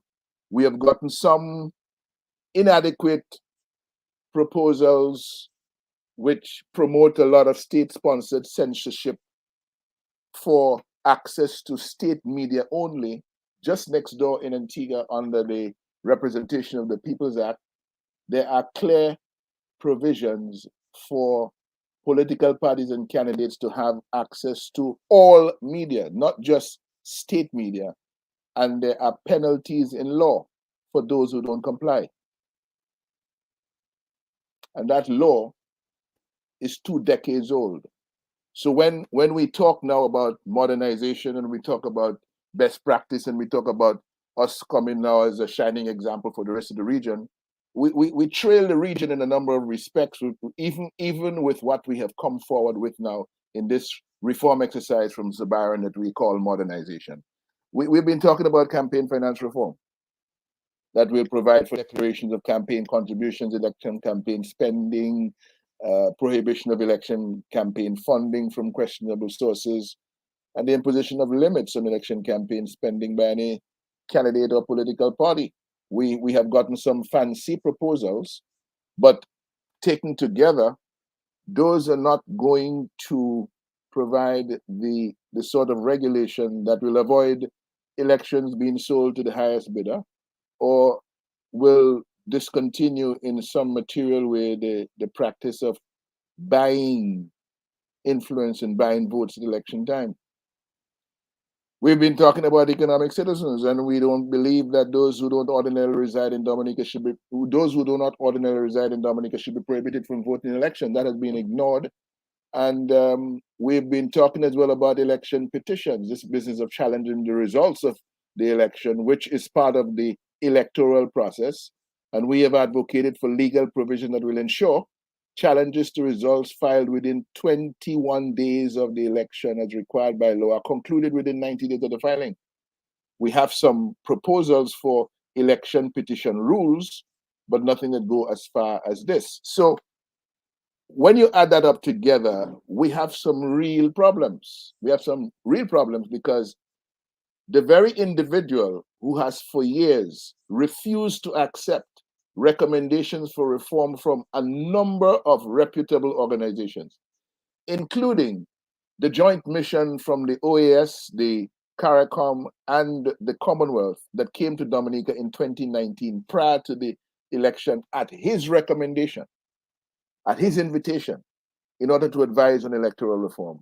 They presented their report and it was immediately brushed aside. So for years, in order to protect his re-election legacy, this man has been avoiding and setting aside report after report after report on elections in Dominica, suggesting ways to reform the process.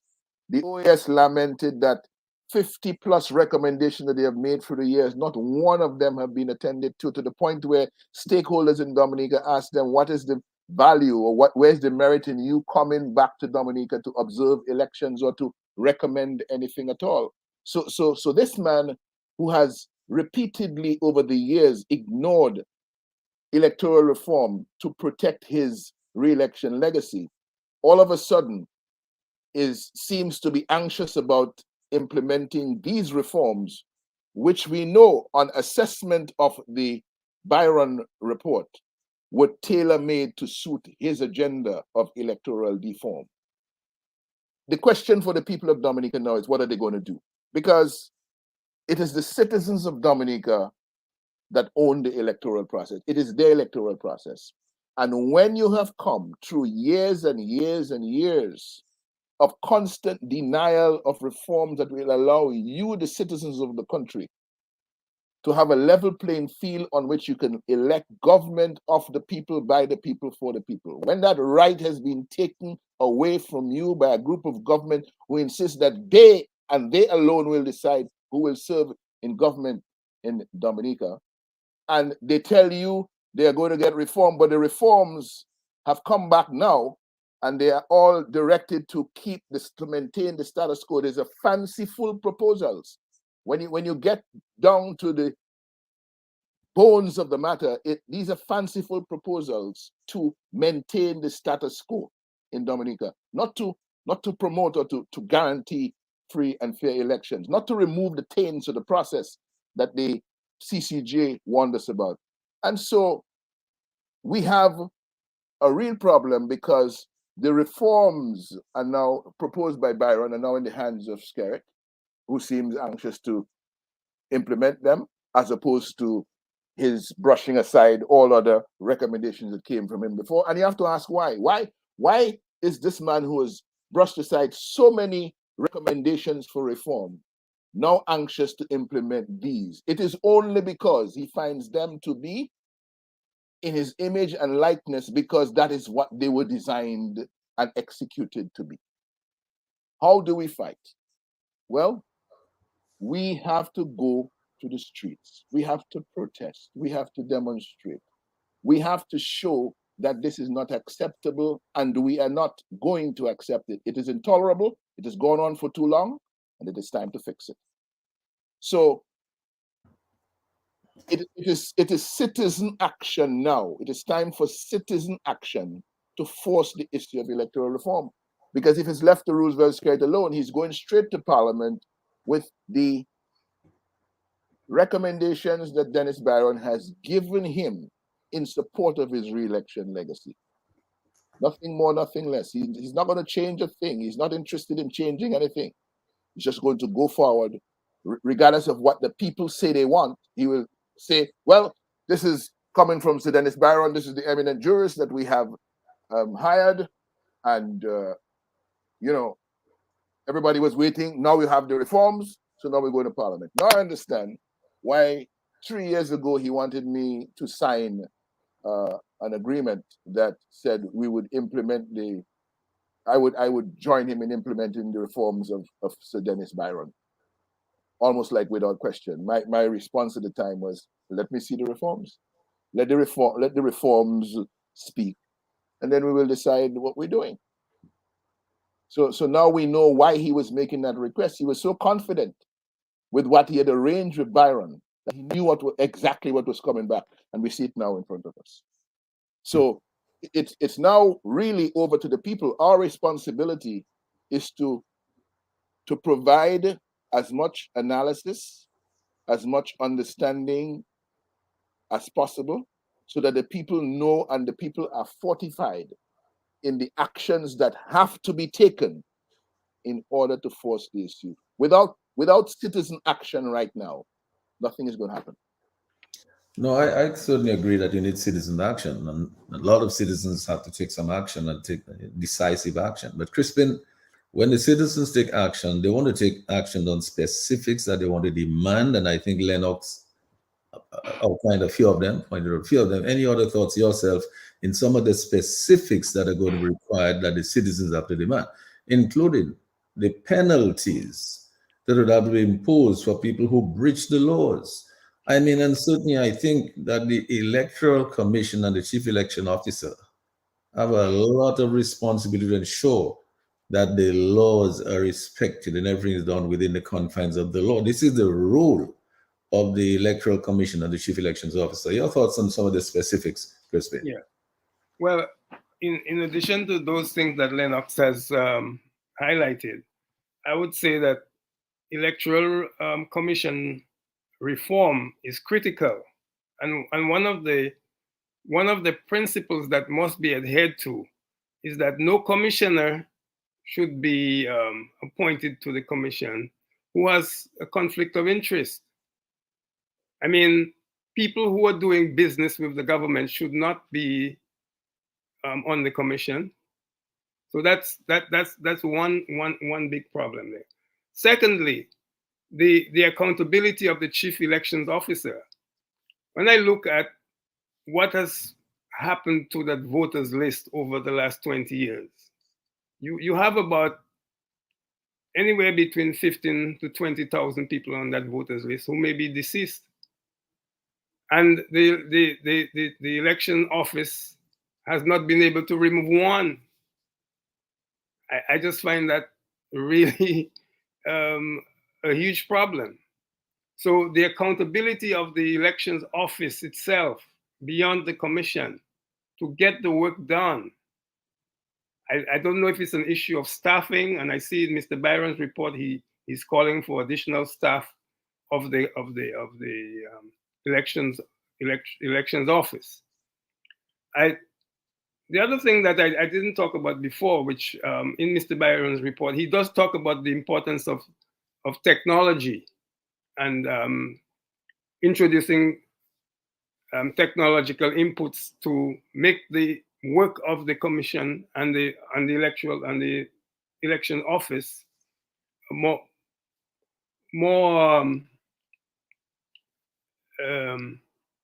efficient. And I totally agree with that. But if the commission is not leading, and the commission is really in a vice grip, is stuck, cannot move forward because of the deadlock, and the chairman of the commission, rather than serve, and that's not just this chairman, that happened with the chairman before, they side with the government rather than he ensuring that the independence of the commission is real and consistent with the Constitution. The other thing, Sheridan, is that I feel that Mr. Byron was very careful in his recommendations not to propose anything that would require a constitutional amendment. And I think that for the electoral reform agenda to really be genuine, there must be an amendment to the Constitution. The section of the Constitution that deals with elections may have to be amended. If we're going to have a reform of the Electoral Commission, it will require a constitutional amendment, because the legislation on the commission says that it will have 5 members, a chairman who is appointed by the president, 2 representatives of each of the 2 political parties. That's 5. If we want to increase that, we would have to have a constitutional amendment right there. And I think there are other things that may require constitutional amendment as regards that whole reform agenda. And Dr. Andre is more versed in the legal side of things than me, but I feel that we should not skirt around that. We really should take the bull by the horn and do the things that is necessary, because it's not just for this current period that we're in. The electoral reform is for the next 20, 30 years. So it cannot be we just looking now at what do we do to preserve our legacy in power. No, what is best for the country is what the reform agenda should be. Now, the question of the Dominicans living abroad, I totally agree with what Lennox has said, that the voters list should comprise people who are resident in Dominica. No ifs and buts. I see Mr. Byron is skirting around with talking about how many days that you come to Dominica every year, and talking about in that 5-year period, you would have to stay in Dominica for 90 days. That's about 18 days over that 5-year period. And then there seemed to have been some dissension within the commission on that question. So they now said it would be 50 days that you would come. I mean, just why mess with this? To clean that voters list will require a new process, a new exercise of registering Dominicans who are there. From house to house, they get registered. Not you know, the people who are abroad, they're not resident. They come on vacation, or they go back to their homes in the diaspora. So I think it's time that we put this to rest. And I have to also emphasize that it is the Labour Party that created that problem. I heard one of their acolytes saying the other day that they give tickets to people who can't afford to come to Dominica to vote. Those people, there's so many of these people that they give tickets have not been to Dominica in 5 years. So we need to really end that machination right there and be very, very direct on this. The other thing is on campaign finance. Our elections are too much of a big money venture. We spend millions of dollars. Well, it's really not the opposition forces, it's the ruling party. They spend, can you imagine a budget of $26 million? That's what Mr. Byron has in his report. I don't know how he came up with that figure, but how do you raise that amount of money for a campaign? And then after elections, you have no money. It's just not realistic.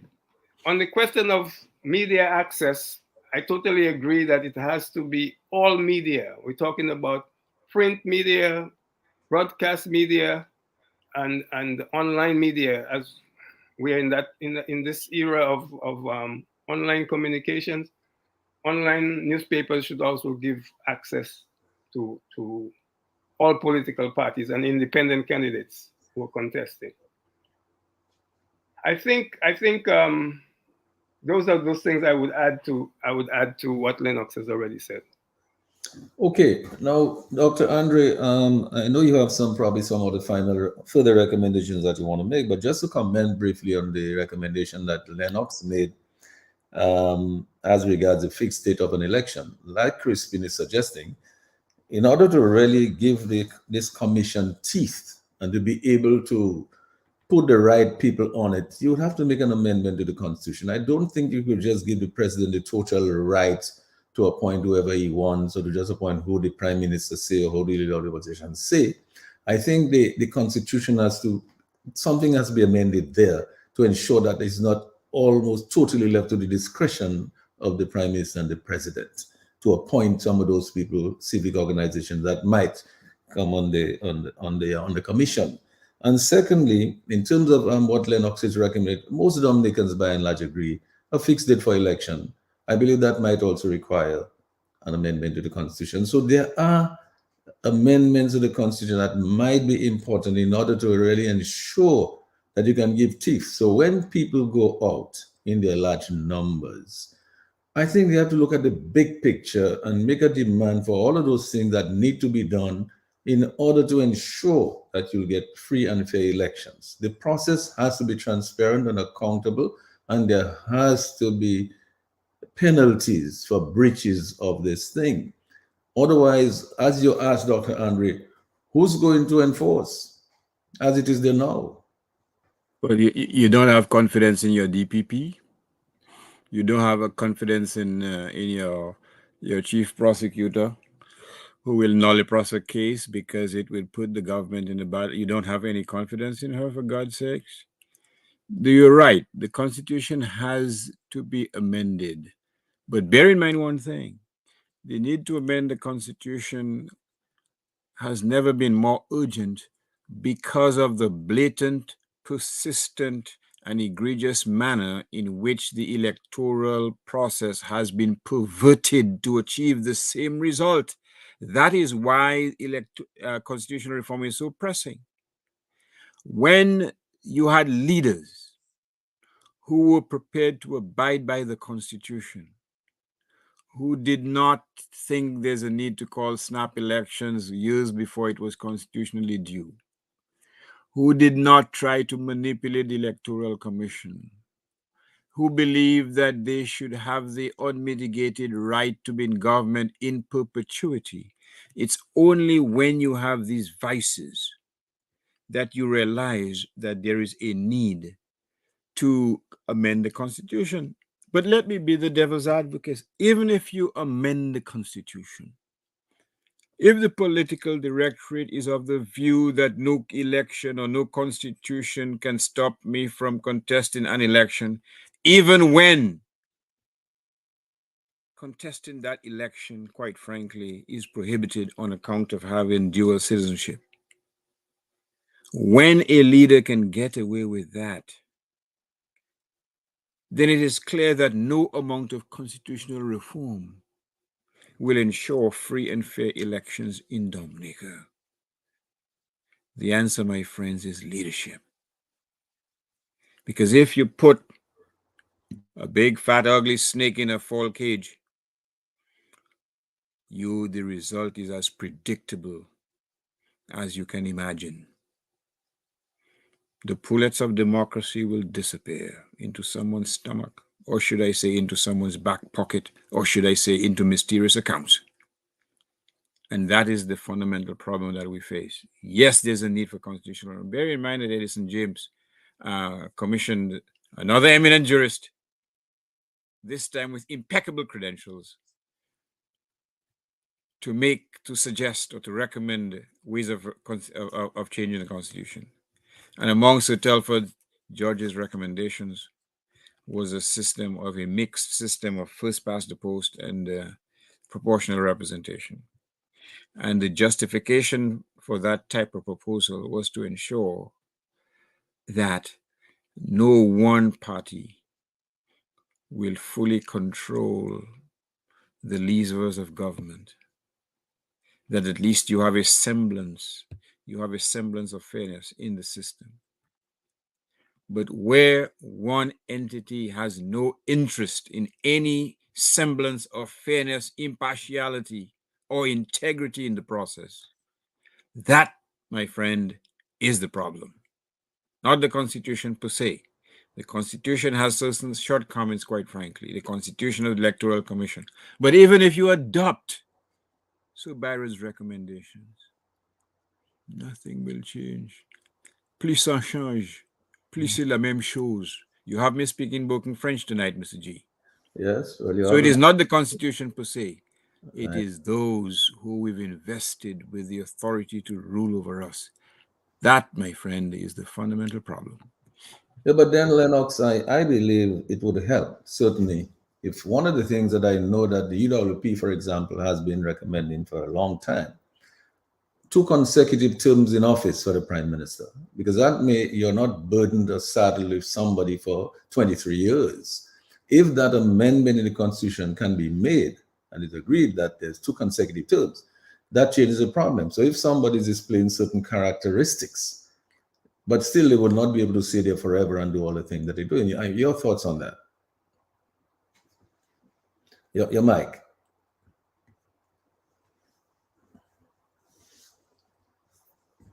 Sorry about that. Yeah. First of all, the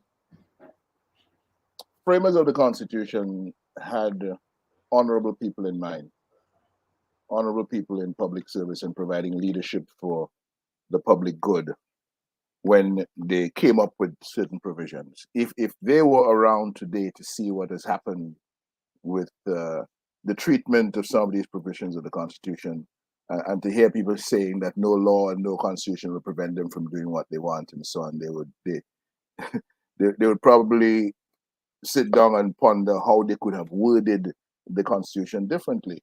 But certainly, we're at a stage right now where we have to consider term limits. And term limits means changing the Constitution. The fixed date for election means a change in the Constitution. And if those who are benefiting from not having those changes now and are using them corruptly to their own advantage, as I said, it is citizen action that are going to force those things to happen. What do the citizens of Dominica feel about voting in elections in Dominica? Who should be voting in elections in Dominica? Who should be on that list? Who should be on that voters list in Dominica? Well, if you consider that something that Crispin mentioned earlier in terms of clearing the list and the necessity of taking off the names of those who have not been in Dominica for a period exceeding 5 years, for example. The fact of the matter is that once the names of those persons continue to be included on the register where they no longer qualify to be on the register, what you have is a clear and present danger to the accuracy of the list, which prevents a very specific challenge to the electoral authorities. Now, granted, the Constitution gives the right to vote to Dominican citizens who are qualified so to do, and that right is to vote for a representative, to elect a representative to the House of Representatives from a particular constituency. And really nobody wants to abrogate or to take away that right. And so the consideration has to be, how best do we give effect to what we need to do to remove the names of those who no longer comply with the length of stay condition, right? So some time ago, in the evolution of this reform exercise, a definition, because getting on the voters register means being ordinarily resident in a particular polling district in Dominica. That's what it means. And so getting off the register through disqualification should not be a disqualification that comes about because somebody is absent. It should be because the person is no longer ordinarily resident. Now, the place of ordinary residence is actually defined in the law, you know. It says, in relation to the qualification of a person to be registered as an elector for a polling district, a person shall be deemed to reside in a polling district in which he or she is ordinarily resident on the qualifying date. That is the definition. So if you're going to be disqualified, it means you must be deemed not to reside in Dominica. And in fact, in the evolution of this new registration of electors bill, there was a time when there was actually a definition of what it means not to reside in Dominica. I'll share it with you because it says, subject to subsection 2, this is 23, section 23, subject to subsection 2, subsection, and subsection 2 says subsection 1 does not apply to a person who is employed by the state on service abroad or to a spouse of that person. A person is deemed not to reside in Dominica if the person, having traveled to another country to live and work indefinitely, has resided outside of Dominica for a period exceeding 5 years, and at the relevant time had not relocated to Dominica to reside indefinitely.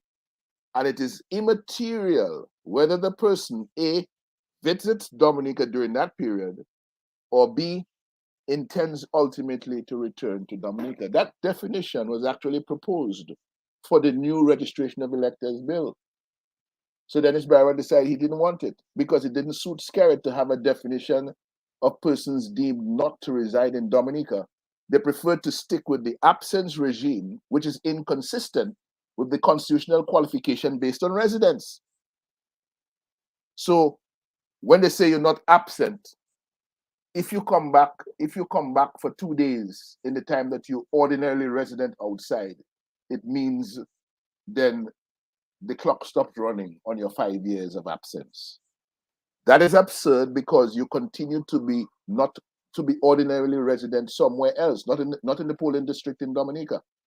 So rather than fix the issue, rather than address the issue as a jurist knowledgeable about these things would do, Mr. Barron decides that he's going to go for this compromise where you would not be considered to be absent from Dominica if you have spent an aggregate of 50 or 90 days. They give the option, 50 or 90 days in a 5, and they're mentioning now in this proposed legislation, or 10-year period, right? 5 years is 1,825 days. And the absurdity of it is that it's being suggested that if you are here for 50 out of 1,825 days, you will be considered not to be absent from Dominica. That is absolute absurdity. But that is what Mr. Byron has decided to go along with, because that is what he wants. That is what Skerrit wants. And everything, note well, everything that Skerrit has wanted from this reform exercise, Mr. Byron has made sure that he found a way to give it to him in this package of reform measures. That is what has intensified the fight that is ahead of us and the struggle for reform that has taken, as I said earlier, a turn uphill. All right. So here is what somebody is suggesting. Somebody is suggesting that we give Justice Irving Andre some homework to do. And I know he's pleased because I notice he's smiling. He doesn't even know what the person asking him to do, but you see, he's pleased already. He's smiling already. That's right. Yes. No, now- I was just sorry to interject. I was just going to tell Lennox, give the man a chance. The man is just praising his savior all the day long. This is his story. This is his song. That's all. What do you call it? Precious what? Precious assurance? Blessed assurance. Blessed assurance. Blessed assurance. But Dr. Andre, here is the homework the person is saying they want you to do. I put out some, proposals as to what we want to see in the reforms, that we want a list of things we want to give the patriots, the Dominicans who want to go out there and stand for reform. Some suggestion of what they want to stand for. Lennox gave some things, you gave some things, Crispin gave some things.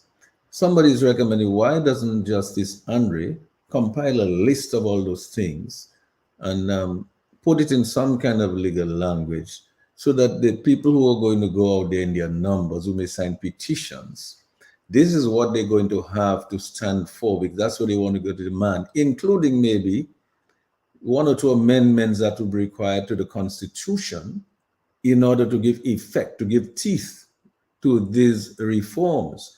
Because if you cannot really reconstitute the Electoral Commission, and if you cannot mandate the Chief Elections Officer to do his work, I mean, like just taking dead people off the list, for example, right? If you cannot mandate that, it doesn't have teeth. And if you cannot ensure that the Electoral Commission, and in fact, the Chief Elections Officer and his staff, ensure that people who breach the law are either disqualified if the candidate or they're punished in some way, is the same result. So, Dr. Andre, do you think that you're up to the task of compiling this thing and putting it together and then circulate it to all the groups that have an interest, the stakeholders, and see if they can have something everybody can sing from the same hymn sheet?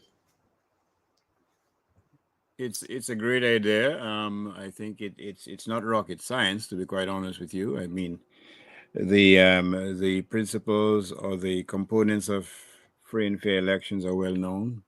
It didn't warrant much research, so Byron could have availed himself of those principles quite easily with the use of his finger for about half an hour, to be quite frank with you. What we're talking about is not rocket science. It's not a mystery. But the fundamental question is simply this. Do your leaders, or do our leaders, have the desire to, in fact, have elections based on honesty and integrity and respect for the people who call Dominica home? That's the ultimate question. But surely the components of free and fair elections are well known, and that to the extent that it would assist folks if it's reduced to a page or two in terms of what we want or what we expect, then that could very well be helpful. But again, in my view, the major challenge is to get people motivated and desirous enough to see the urgency of this issue, because it's not just about free and fair elections. It governs every component of the lives of citizens who reside in Dominica. I'm in Canada. And, I certainly enjoy the benefits of free and fair elections, of good governance. As I said, during moments of crisis. There's aid delivered by the government. If things become expensive, as they are, groceries, for example, I can go buy luxurious stores such as Dollarama, such as Dollar Tree, such as Dollar Branch, all types of discount stores, and I can learn to save a buck. I can go to a boutique which opens only on Saturday mornings and save a few dollars. Lennox, you can smile if you want.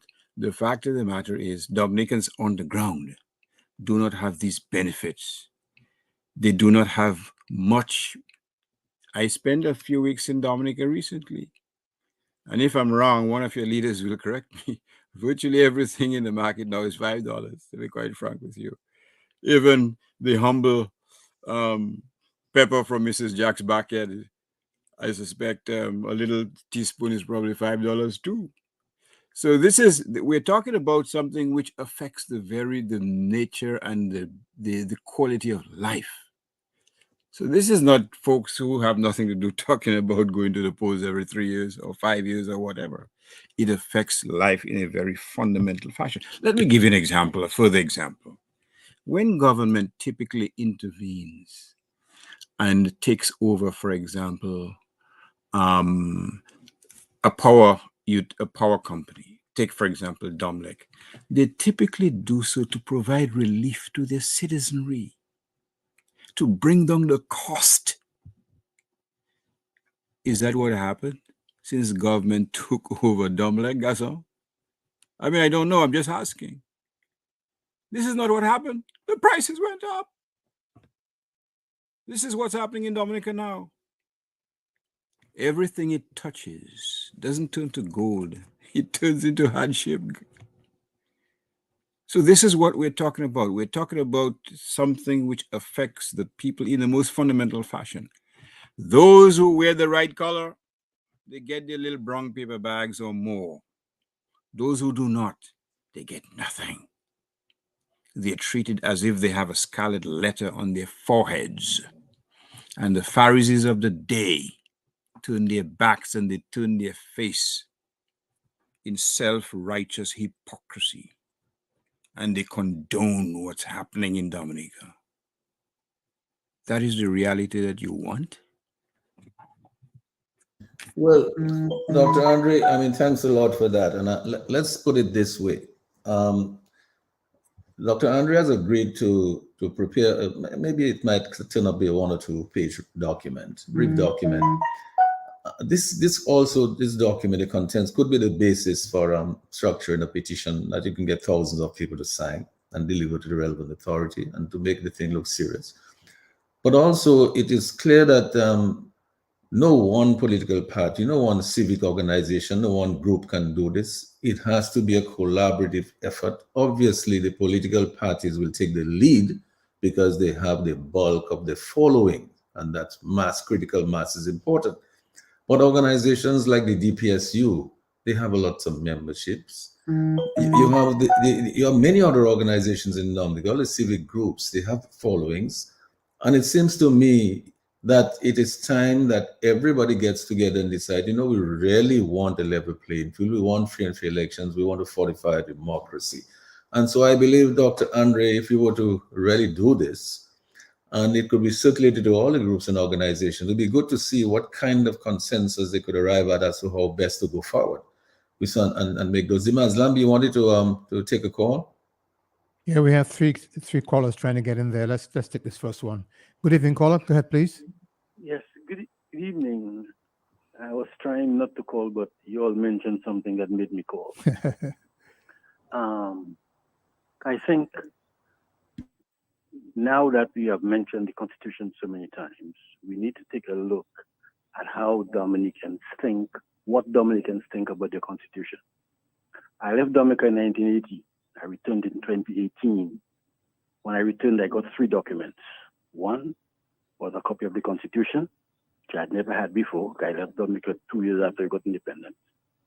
The second was a copy of the rules of the House of Assembly. And the third was a copy of the George's Commission report, which someone mentioned a while ago. In that report, the commission told the government that we are in an embarrassing situation in which we have on our constitution a requirement for a parliamentary commissioner, and we have never appointed one. And we therefore should do so post haste. Now, I understand that that report was never tabled in Parliament, but that's immaterial because this is not a recommendation for amending the Constitution. This is a recommendation to do what the Constitution says. The government did not, for whatever reason, did not take the hint.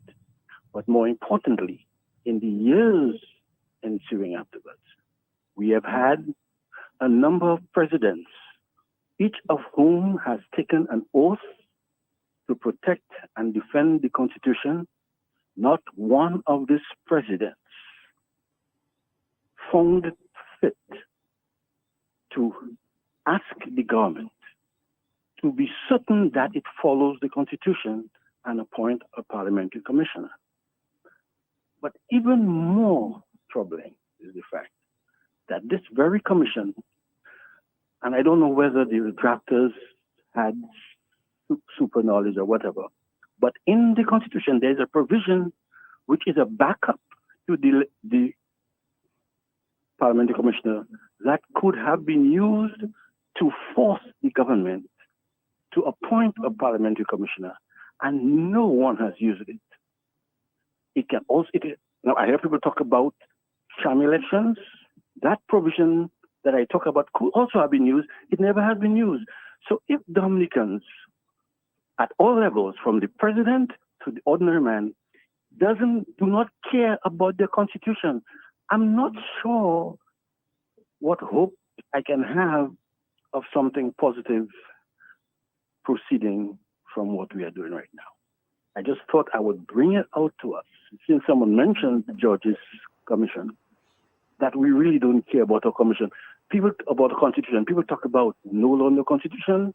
Dominicans have been saying no law, no Constitution for the last 44 years until we educate our people that that is wrong. And a mark of order happened. Just see, last week, not last week, 2 days ago, someone was talking to me. We having a discussion, and they brought up to me this talk about constitutional coal wash brigade. And I asked him, where in the Constitution does it talk about that? Because what is funny is that somebody came up with this idea to defend an action that we took in 1979 that was unconstitutional and to excuse it. And nobody in Dominica was able to stand up and say with a certain voice, there is no such thing in our Constitution as a constitutional coal wash brigade. And now there are a lot of ordinary Dominicans who believe that it is a viable thing that we can have. And people, I listen to people talk, and they believe that is so. And so our lawyers, our presidents, our prime ministers, our opposition parties, everybody has said this constitution doesn't really matter anymore. All right, fair comment, caller. I can see Lambi is very anxious. He has some callers on hold there. Caller, I think fair comment. Lambi, did you want to try to facilitate one or two of the other callers? Yes, caller, please go ahead. Hello, good night. Good night, sir. I joined you late. I was in a meeting, but I was told by someone that the Prime Minister has invited a few persons, an organization, to a consultation tomorrow at 3 p.m. at the State House, so on electoral reform. So my question is this: why would the Prime Minister be responsible for inviting people to have a consultation on the reports when the Commission is the one responsible to manage, supervise, and conduct the business of the election on the island? I think the Prime Minister has overthrown and put a coup on the Commission. Is that what it is about? I don't know if you all spoke about that. Well, I certainly would ask Dr. Andre to address that question. I think he would put it from you. Go on the commission and so on, because it's really out of order. Thank you very much. Thank you for the call. First of all, I don't know, and I may be wrong. I don't know if the intent of tomorrow's meeting is a consultation. It could well be. I can tell you that based on my information gleaned from a member of parliament as we speak, I didn't get the impression that the invitation was in response to a consultation. I can indicate, quite frankly, in my respectful view, having had occasion to review a number of drafts, final, I personally think that nothing could be gained through participation in any consultation. The Prime Minister has played his hand. He has played his hand with respect to the type of reforms that he wants. The types of the reforms that he wants are manifested in Sir Byron's report. The type of reforms that he seeks are those reforms that are consonant with the overarching goal, the perpetuation of his tenure in office. So to suggest that somehow the consultations will lead to something positive, something helpful to democracy in Dominica, is, in my respectful view, a colossal waste of time. Nothing more, nothing less. And thank you for that, Dr. Andre. Lam, you want to take another call before we move on? Yes, caller, please go ahead. Yes, I'm back just to clarify. The purpose of the meeting tomorrow is, according to the documentation I got, is to disseminate the drafts that have been given by Mr. Byron. It's not to have any consultation, it's to give it to stakeholders that they can have a copy. Yeah, that is consistent with my understanding. But in my view, I should indicate that it has been disseminated on social media. I've gotten it from different sources. So I really don't think, other than giving a propaganda victory to the electorate, the directorate, to be quite frank with you, I see no utility in someone who has genuine concerns about free and fair elections in Dominica. I see no utility in attending what is basically a photo op opportunity to say that he was there. He was there, this member of the opposition, this stakeholder was there, so it can't be so bad. That's just my view. Yes, and Lambi, I think we probably have exhausted our time, and hopefully we've taken as many calls as we could. Crispin, I want to go to you to do your final sort of comments and your wrap up, because obviously, I mean, I think we're ending on a good note in the sense that Dr. Andre has agreed. He put something together, make a list of all his recommendations, because I think what is critical in all of the noise, right, in all of the so-called consultations and so on, what it is they're going to consult about. So if people who have a real interest, real patriots who really want what is best for their country, if we have this guide, right, if all the things that are specifics that we want to see in those reforms, to see in those laws, to see in those regulations, to see in the reconstitution of the commission, to see in the amendment of the constitution to ensure that it gives teeth to whatever final form the electoral commission takes, and to ensure that the chief elections officer does his work, right? And the penalties are there for people not doing their work and not following the law. It seems to me this is what you really need. So the people who are going to go out, whether they're part of whatever organization, or if all the people who together decide, look, we're going to have the will now to get out there, and we're standing up on one platform and singing from the same hymn sheet. This is what we want. We're going to create a petition out of this. We're going to sign this petition. We're going to stand up in front of whoever in their face and tell them, this is what law-abiding, peaceful Dominicans really care about the country.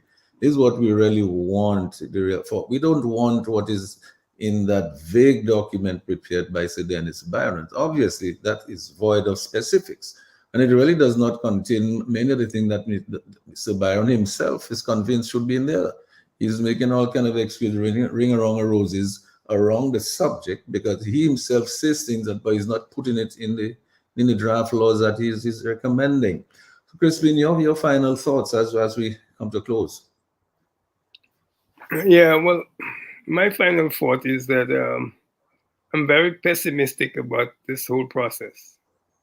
I really, even if Dr. Andre were to come up with this list that we're talking about, how do we get the people who are in parliament today and the majority in parliament to pass the legislation that we want, short of very militant action in the streets? And that's the only thing I see. This has gone on too long, and we're well on the way to a one-party dictatorship. How do we dislodge it now? I'm very pessimistic about the future, and I just hope that reason will prevail, because Dominica's future could really be in shambles if we don't get this thing right. Well, Dr. Andre put it in a word. He said leadership is what you require to get people out and have the resolve to stand up and get what they want. I think there is a lot of leadership in Dominica. It's just that the leadership have to now come together and decide that they will lead and that they will stand firm. And I think they have to convince the people to stand with them. That is what it's all about. And so I'm hoping, Lennox, that as you make your closing remarks, let's talk about that a little bit, because it seems to me that's what you're going to do. Well, Sheridan, I want to close where I began, with the admonition of the Caribbean Court of Justice, or Apex Court, that really underlined the importance of the reform exercise, when it said that there remain grave areas of concern with how the process of these 2019 elections were conducted. Future elections in Dominica ought not to proceed with these or similar taints. Our struggle is to fix the electoral process and to make it fit for the purpose of free and fair elections. And at the CCJ itself told us in that very same July 2022 ruling, quote, "Without such free and fair elections, the preambular value of the creation and maintenance of and respect for lawfully constituted authority would be fatally undermined. The consequences of such a denial that a reflection on Caribbean history demonstrates include loss of legitimacy, public unrest, and even revolt. In contemporary terms, free and fair elections are so fundamental to the democratic way of life that without it, the very legitimacy and sovereignty of the constitutional state is brought into question. Constituted as is by the people of Dominica. In this regard, it is worth reminding ourselves the will of the people shall be the basis of the authority, the legitimacy of government." End of quote. This is our fight. This is our struggle. It is citizen action that is going to take us successfully to where we want to go. We can talk. If we don't provide the right understanding, the right explanations, the right motivations for people to take the action that is necessary, we remain as we are right now, in the grip of a dictatorship that has decided it will take away the people's right to elect government of the people, by the people, for the people, and he will hold it hostage for as long as the people decide they do not want to stand and take it back. The power belongs to the people. It is the people who transfer their power periodically to individuals to govern their affairs. And that power should never be taken from the people. And the people should never allow it to be taken from them, which is where we are right now. And we must reclaim it. We have to act together to put Dominica first, to make Dominicans first in Dominica, to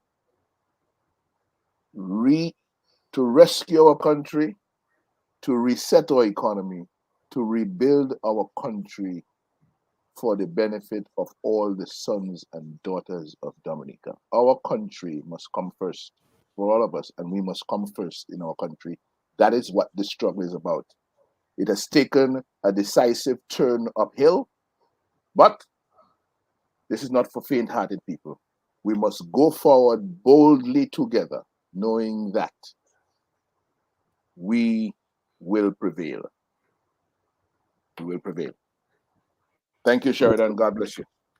Thank you, Lennox. I mean, there always comes a moment in history, Dr. Andre, when people have to take stock of where they are at that point in time, where they would prefer to be, and to take some decisive steps to ensure that they can get where they want to go to.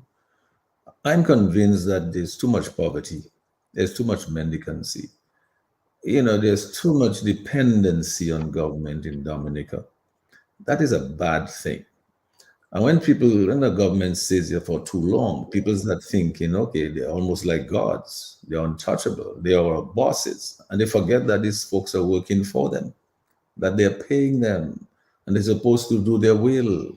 They're supposed to work for them and in their best interests. And they're supposed to ensure that these people have the best possible quality of life and living standards, the best opportunity to be able to grow and develop wealth, and to be something meaningful in a society and live in a secure society where there's a minimum amount of crime, where the children can grow up without being abused and molested. Dr. Andre, I'm thinking all those things there. And if people come to that realization, and if the various organizations and groups in Dominica have one document that you propose that you will do, and I hope you can do it as soon as possible, I will certainly maintain contact with you. Not that we want to tax you too much on this, because as you said, we've sort of outlined most of those things over the years, and we know what they are that we want to see there. I would like to see this really in one document and then see it given to all the organizations, and then let the organizations get together and discuss it to see if they want to make amendments to it, and then decide, okay, this is going to be a platform that we can use as a basis for a petition and get 15,000, 20,000 people to sign it. And then to come out in your numbers and to show and to make their demand for what they want, which is good governance, accountable government, transparent government. So, Dr. Andre, your closing remarks, I hope we've done a little bit of work here tonight and that we can see the next steps, what it might be. Let me say good evening to your listeners and obviously the panelists and their wonderful, tremendous contributions, including the moderator and including Lambie and including Brother Sherwin, who I can't see. Who am I to say what we need? But let me say that we need what has been referred to as servant leaders, servant leadership. Leadership, quite frankly, that is there. Oops, somebody's phone. I think Lennox, your thing might be on. Mm-hmm. You may have to mute yourself. Right, thanks. Leadership that is answerable to those who elect them. Leadership, for example, that show compassion for the poor, compassion for those we dismiss as prostitutes, compassion for those whose progress in life has not been buffeted by winds of privilege, compassion for those who are seeking a helping hand, not to take care of all their needs, but to empower them to realize their own assets and their own skills and their own talents, to have the pride of working for something and to have the pride for looking fondly at what they've achieved. That is what we need. That is what we should expect. And how can we, in these difficult times, be paying $64,000 a month for rent? How can we, at a time when you cannot find any tetanus injections, whether it's in the Portsmouth Hospital or in the offices of doctors, when you have to go to a clinic and pay $250 for a mild tetanus shot, if you are unfortunate enough to be cut by a rotten galvanized sheet, or if you are unfortunate enough to step on a nail, at a time when those in the political directorate, if they so much get a bobo, they are flown out of Dominica by special transportation to seek medical care elsewhere. How does that square with the type of leadership of someone like Edward Oliver Blanc, to the leadership exhibited in the good book, to other leaders, John, James, even Eugenia, for God's sakes, Pierre Charles? How do we square that type of approach to the history of leadership that we've had? Selflessness, not selfishness. Sacrifice, setting an example. Creating role models for the young people to aspire, not just a few who are successful enough to win scholarships, but the vast majority. Meaningful jobs, a lived wage, as opposed to $800 a month when you're asking for another salary increase at a time when your collective income is over $20,000 a month. Leadership that at least manifests a degree of concern for those who are not as fortunate. Leadership that is concerned about ensuring that Dominicans, their heritage is protected. Leadership that ensures that everyone shall eat, or as many of us receive meaningful jobs. Leadership that shows a concern for persons who have put their blood on the line to work in a civil service and get a decent wage, to be able to get an opportunity for promotion that they deserve. This is the type of leadership that we're talking about. This is not leadership that is divorced from the aspirations and struggles of the majority of the people. This is what we fought for, those of us who were nurtured under radicalism in the 70s. And the unkindest cut of all, Mr. G, is to see some of those radicals of the 70s, to see them at the trough with the etiquette of hyenas, while they look disdainfully at those who are working for an honest day's pay every day. Dominicans have to develop the resolve to change that sorry scheme of things entire, to use some lines of the poet Omar Khayyam. Something must give. That reality cannot exist indefinitely, because it will spell the ruin of persons who do not deserve that type of fate. So this is why this discussion is important. But bear in mind my preliminary comments. There's a time to talk and there's a time to walk. There's a time to speak and there's a time to stand up and say, enough is enough. And Dominicans have to be made to understand and to learn, what time is it? What time is it? I know what time it is. But do Dominicans know what time it is? And I hope for their sakes that they know. Because as I said, something's got to give. I thank your listeners. I hope they take these parting words as words of inspiration, as opposed to words of defeat. Because there's never been defeat in my vocabulary or in the life I try to lead. It's always, what can you do with your God-given gifts and skills and initiative and energy and desire and determination and dedication? And if we all think along those lines, we will be a much richer place than the space that we occupy today. So I thank you for the opportunity to pontificate. Thank you.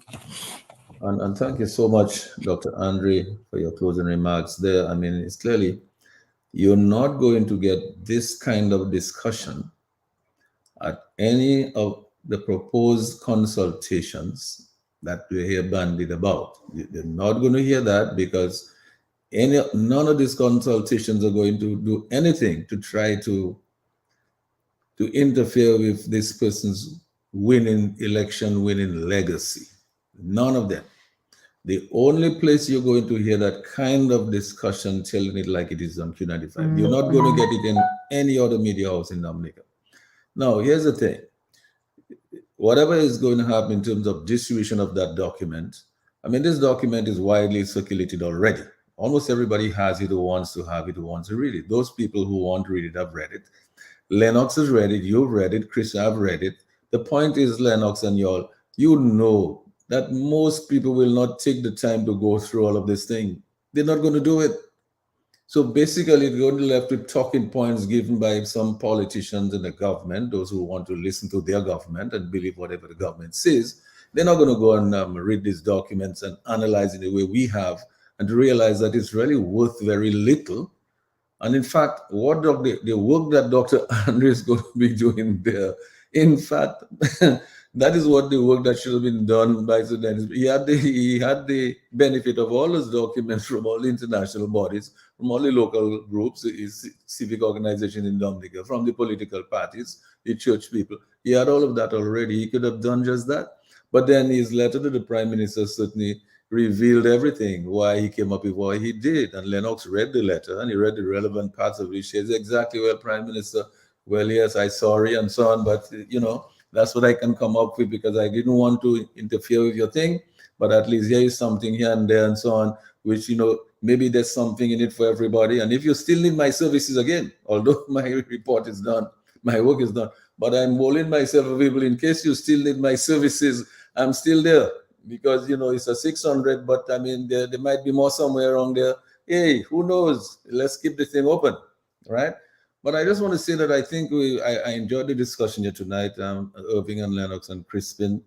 I think we really shared, and people who listen, I think I'm getting some good feedback and comments from people who are saying, look, it is good that we did what we did tonight. What they're saying is that we hope we can maintain the momentum of whatever came out here tonight can be revealed on all the other talk shows going forward, from the other groups going forward, that they can discuss those things in that way to try to arrive at some conclusion on the way forward. So, gentlemen, I want to thank Crispin, I want to thank Lennox, and I want to thank Irving and all our listeners on Facebook and on YouTube. Thank you, Lambi and Sherwin. And thank all of our Q family listeners, wherever you are, in all the communities in Dominica, in all of the countries in the region and globally. I certainly want to thank you all for tuning and staying with us here tonight. We hope that we will continue discussion. What I would like to do after we receive this document from Dr. Andre, I would like to bring here on the panel maybe our electoral commissioners and see what their views are, you know, because they may have some views about the report and they may have some views on some of the things that we shared here tonight. And I would like to have maybe the leaders of the political parties and the civic organizations to come and share their views on what we express here tonight, to see if everybody can sing from the same hymn sheet. So, gentlemen, thank you so much for being here tonight. Thank you and good night to everybody. Lennox. Thank you. Thank you. God bless you, everybody. Thank you. Good night, everybody. And I hope Dominica is safe on Thursday with the anticipated storm that is approaching. Well, yes, that is crucial. Not only on Thursday and Friday, but there seems to be another little formation coming its wake right after it. We hope that dissipates and that it does not really create any severe impact. So my understanding from the predictions are that by Friday it should be with us, but it might be at about 75 miles per hour. We hope that is not strong enough to take away roofs and sun, but certainly we know we'll get some rain.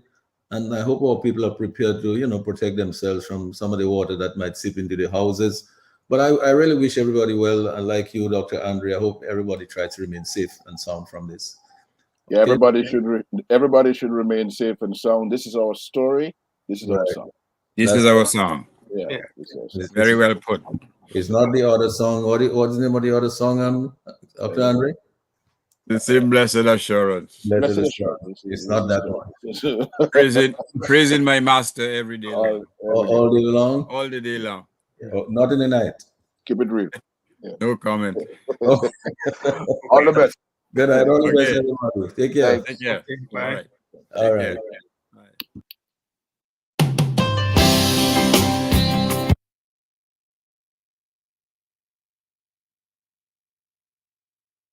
Oh na na na na na na. Oh na na na na na. Oh na na na na na. Oh.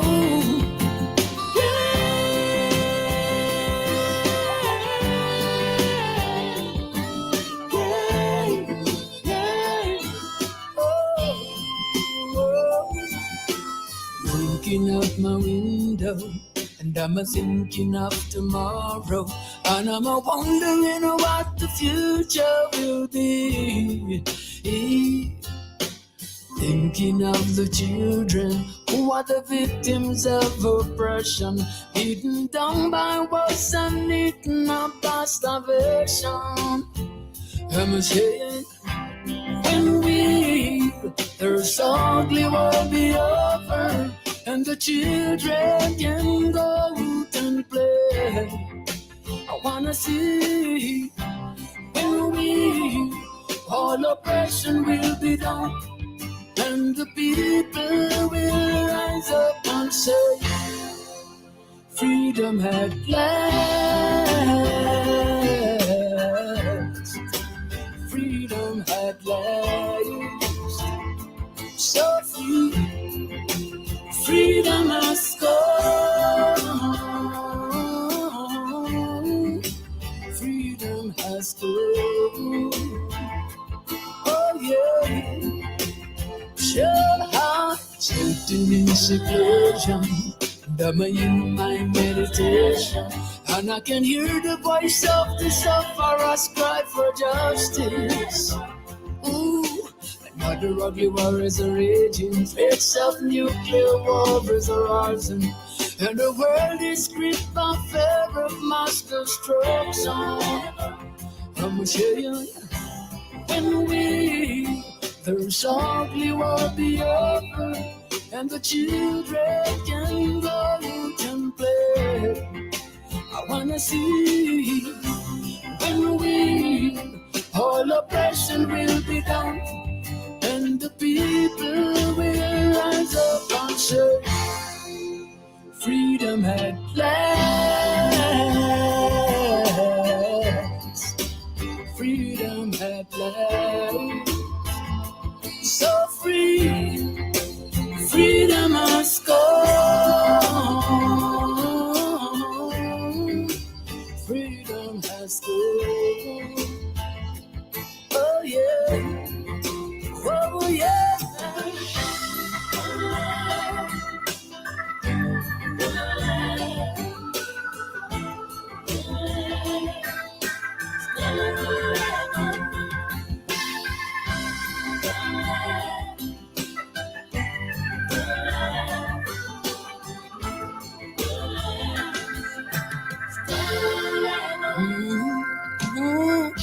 So much blood, sage, and sorrows. There is no future for the youths of tomorrow. Yeah. So many mothers crying, so many funerals. Oh, when will it end?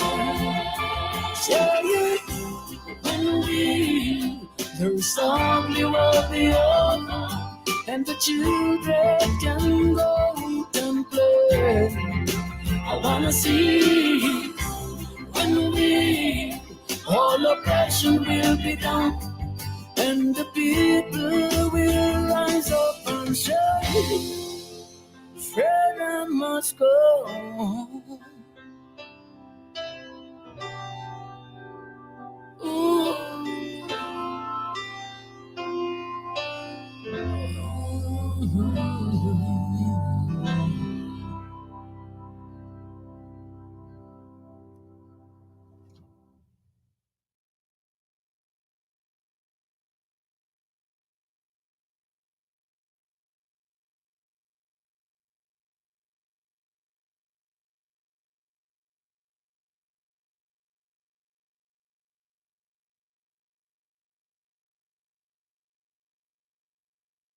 me, Rob Walker. In today's programme, the story of a Somali Air Force pilot who faced a terrible choice: either bomb civilians in his own country or refuse and face the prospect of being shot. The fighting is between the government and the main rebel grouping, the Somali National Movement. Since 1981, they've been opposing the military dictatorship of President Mohamed Siad Barre. In May 1988, rebels from the Somali National Movement launched a series of lightning attacks on the main towns in the north of Somalia. Tonight, there's confusion over just how far the SNM rebels have advanced. Certainly, the radio station went off the air. By this point, the president, Siad Barre, had become deeply unpopular, and to hold on to power, he'd increasingly relied on support from his own clan. But at the same time, he'd also systematically discriminated against the main clan in the north, the Asak, and that had led to the rebellion by the SNM. These pictures, shot on the rebel side, show members of the SNM moving freely in several areas of Hargeisa, the biggest town in what was once the British-ruled part of Somalia. By the beginning of June 1988, the rebels had taken control of most of Hargeisa. The government forces fell back to the airport, and as they did so, they were ordered to begin the indiscriminate destruction of the city. That meant planes taking off from Hargeisa airport and then turning straight back round to bomb the city itself. aniga magacayga waxaa la yidhahdaa Axmed Maxamed Xasan fadhigii wuxuu ahaa saldhigga ciidanka cirka. Ahmed Mohamed Hassan was a fighter pilot in the Somali Air Force at the time, and he was based in the south of Somalia. Marka waan la socdayo raadiyaha toosan u maqlay maaragtay. I was following what was going on. I was hearing on the radio about the planes operating out of Hargeisa airport. But then I was ordered to be part of it myself as well. And I was given 4 days' notice that I was being sent to Hargeisa. And so I started to think about how to avoid it. And if you were to say at that point to the government, I don't want to go to Hargeisa, I don't agree with what's going on, what would have happened to you? Well, that would be unthinkable, because to refuse an order was to be shot, and for them to shoot someone meant nothing to them. A few days later, Ahmed and another pilot were ordered to take 2 MiG-17 fighters and fly together to Hargeisa to report for duty. We arrived in Hargeisa between 4:30 and 5 p.m. I could see many parts of the city on fire. It was continuous artillery shelling and then the planes attacking non-stop, one after the other. How could they do this and do it to their own people? I couldn't understand it. An American aid official who's just visited Hargeisa says a quarter of the town lies in ruins. The following morning, we were taken to the military headquarters, me and the other pilot I'd arrived with. We were then told that our mission was to bomb Hargeisa, but it was known that there were civilians still in the city. I felt just a sense of horror.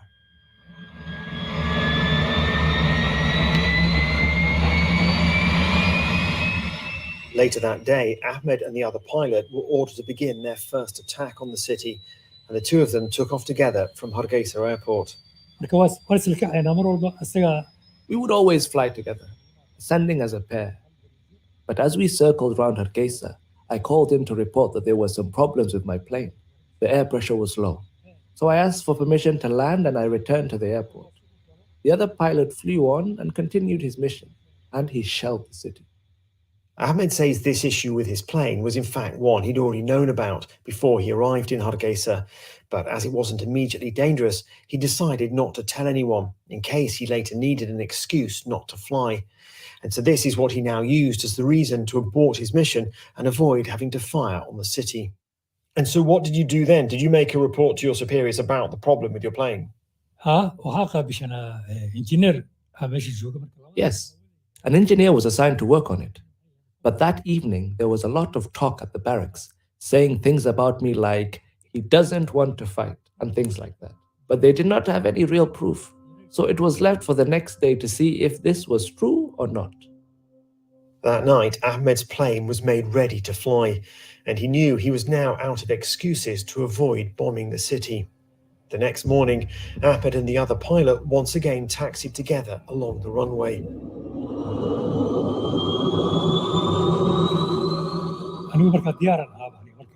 When we were both ready, we took off together as a pair as normal, and as we climbed, He was ahead of me as usual. We reached a height of 500 meters, and normally 500 meters is the height the bombs could be dropped at. But I continued to climb up and up.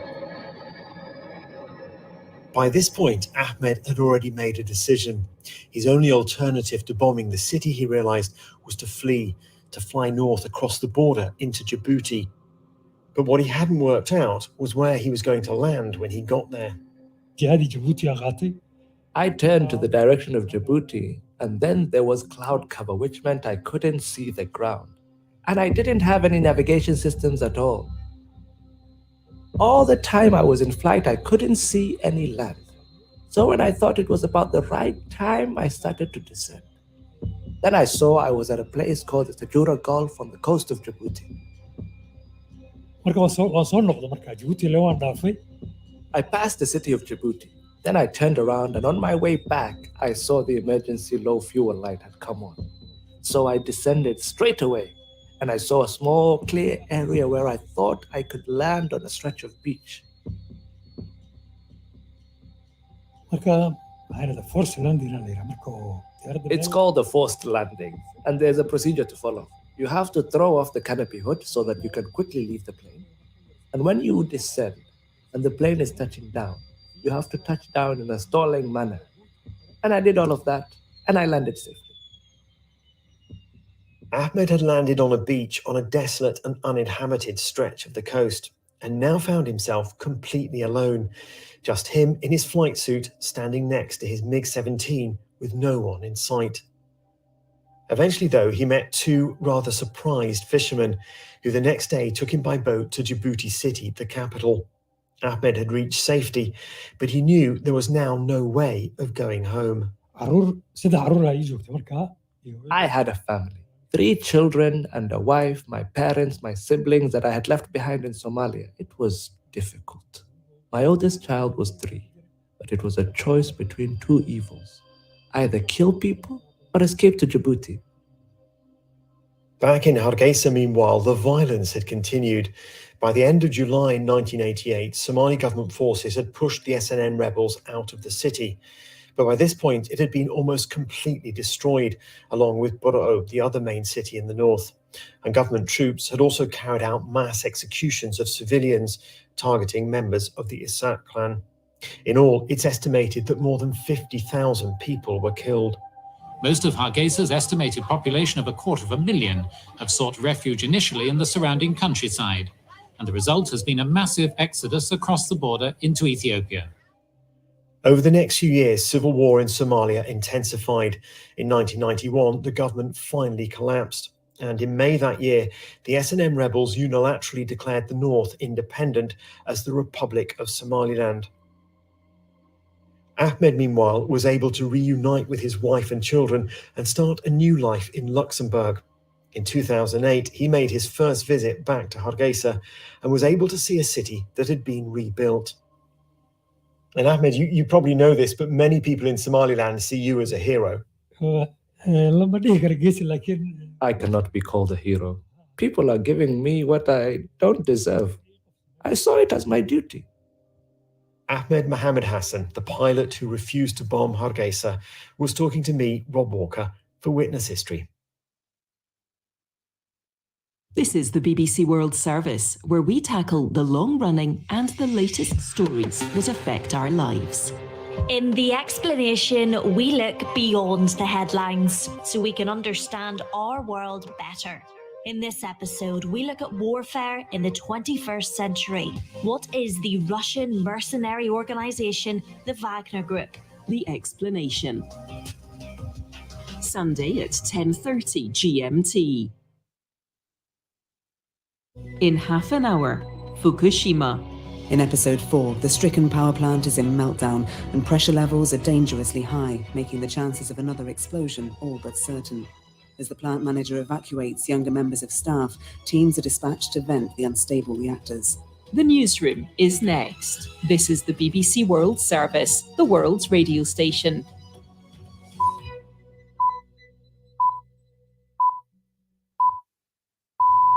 BBC World Service, it's 3 o'clock GMT. This is Oliver Conway with the newsroom. Rescuers are racing to find the missing submersible near the wreck of the Titanic. The Coast Guard has coordinated search efforts with the U.S. and Canadian Coast Guard, Air National Guard aircraft, and the Polar Prince, which have searched a combined 7,600 square miles, an area larger than the state of Connecticut. The vessel's thought to have just over a day's worth of oxygen left. We have the latest from the search headquarters in Boston. Also on the newsroom. I'm very proud of my son. President Biden's son Hunter secures a plea deal to avoid jail time on minor gun and tax charges. A fight between rival gangs at a women's prison in Honduras has left more than 40 people dead. And later. Lisbon is a great place where you can have the benefits of a city, but also be able to escape very quickly. Like in Europe, it's kind of a cheap country to live in. We report on the digital nomads moving to Portugal. First, this update. Hello, I'm Chris Barrow with the BBC News. The operation to find a missing tourist submersible near the Titanic wreck is expanding to include more resources and private companies with expertise in deep-sea rescuing. The US Coast Guard says the 5 people on board now have less than 40 hours of oxygen left. A Coast Guard spokesman, Captain Jamie Frederick, said there's a huge effort being made to get heavy equipment to the search site. There are several civilian ships that have offered services heading that way. There are additional Coast Guard cutters. We hope to have a Canadian Coast Guard cutter on scene this evening. We hope that they may be able to assume on-scene commander. Polar Prince has been doing a great job with those duties, but if we could take some of that from them, that would be good. I'm not going to get into talking about specific equipment. Frankly, I'm not an expert on what that equipment is, but we have experts in the Unified Command that are going through that, prioritizing what we need and then how we get it on scene. The police in Honduras say more than 40 people have been killed at a women's prison during a clash between rival gangs. Reports say one of the gangs locked rival gang members in a cell and set fire to it. It's thought 25 inmates burned to death. Others were shot. Honduras has a history of deadly prison incidents, often provoked by gang violence. Palestinian gunmen have killed 4 Israelis and wounded 4 more near a settlement in the occupied West Bank. Yolan Nell in Jerusalem has the details. According to an Israeli military spokesman, 2 Palestinian gunmen opened fire in the forecourt of a petrol station and a roadside hummus restaurant close to the Israeli settlement of Eli. One was shot dead by an Israeli civilian at the scene, he said, while the other escaped in a stolen car but was later found and killed by Israeli forces. Both gunmen are said to have come from a village near Nablus and to have been affiliated with the Islamist militant group Hamas. A spokesman for Hamas didn't claim responsibility for the shooting, but said it was a response to an Israeli military raid in the northern West Bank city of Jenin a day ago, in which 6 Palestinians were killed and dozens wounded. President Joe Biden is meeting experts in San Francisco to discuss the promise and pitfalls of artificial intelligence. Mr. Biden told the gathering that there was a need to manage the risk AI poses to national security and the economy. He said we'll see more technological change in the next 10 years than in the previous 50. He also spoke about the dangers of AI on social media. Social media has already shown us the harm that powerful technology can do without the right safeguards in place. That's why I said at the State of the Union that Congress needs to pass bipartisan privacy legislation to impose strict limits on personal data collection, ban targeting advertising to our children, and require companies to put health and safety first. In February, President Biden directed US federal agencies to promote balance in their use of new technologies, including AI. This is the World News from the BBC. The US Senate has confirmed the nomination of a prominent pro-abortion lawyer to the Federal Appeals Court in Boston. Julie Reichelman argued on the losing side of the landmark Supreme Court case last year that ended a half-century of national right to abortion. President Biden nominated her a month after that decision. Western Australia is bringing in new laws to fully decriminalise abortion. They propose a raft of changes to the current abortion laws, some of the oldest in Australia. Phil Mercer has this report. Medical staff or patients can face prosecution for ending a pregnancy that doesn't meet strict legal requirements. New reforms aim to fully decriminalise terminations. Later term procedures up to 24 weeks would be permitted. The current limit is 20 weeks. Mandatory counselling and the need for a doctor's referral would also be abolished. The Western Australian government says its new law will improve access to safe and timely care for patients. Some church groups have strongly opposed the changes. Peruvian police have arrested a former prime minister for allegedly conspiring against the state and joining an attempted coup by the ousted president Pedro Castillo. Betsy Chavez was detained at her home in the southern city of Tacna. She's denied having knowledge of the alleged coup. Other former ministers of Mr. Castillo's government are under investigation for fomenting rebellion. The largest US newspaper chain is suing Google for allegedly monopolizing ad technology for the online advertising market. In a complaint filed in Manhattan's federal court, the Gannett Group, which owns more than 200 daily newspapers, accused Google of controlling tools for buying and selling online ads. Google has argued publishers have many options for advertising technology and keep the vast majority of the revenue. That's the latest BBC News. Thank you. You're listening to the newsroom from the BBC World Service with Oliver Conway. It is now 63 hours since the Titan submersible began its dive to the wreck of the Titanic, meaning it should have just over a day's worth of oxygen left. Communication with the craft was lost less than 2 hours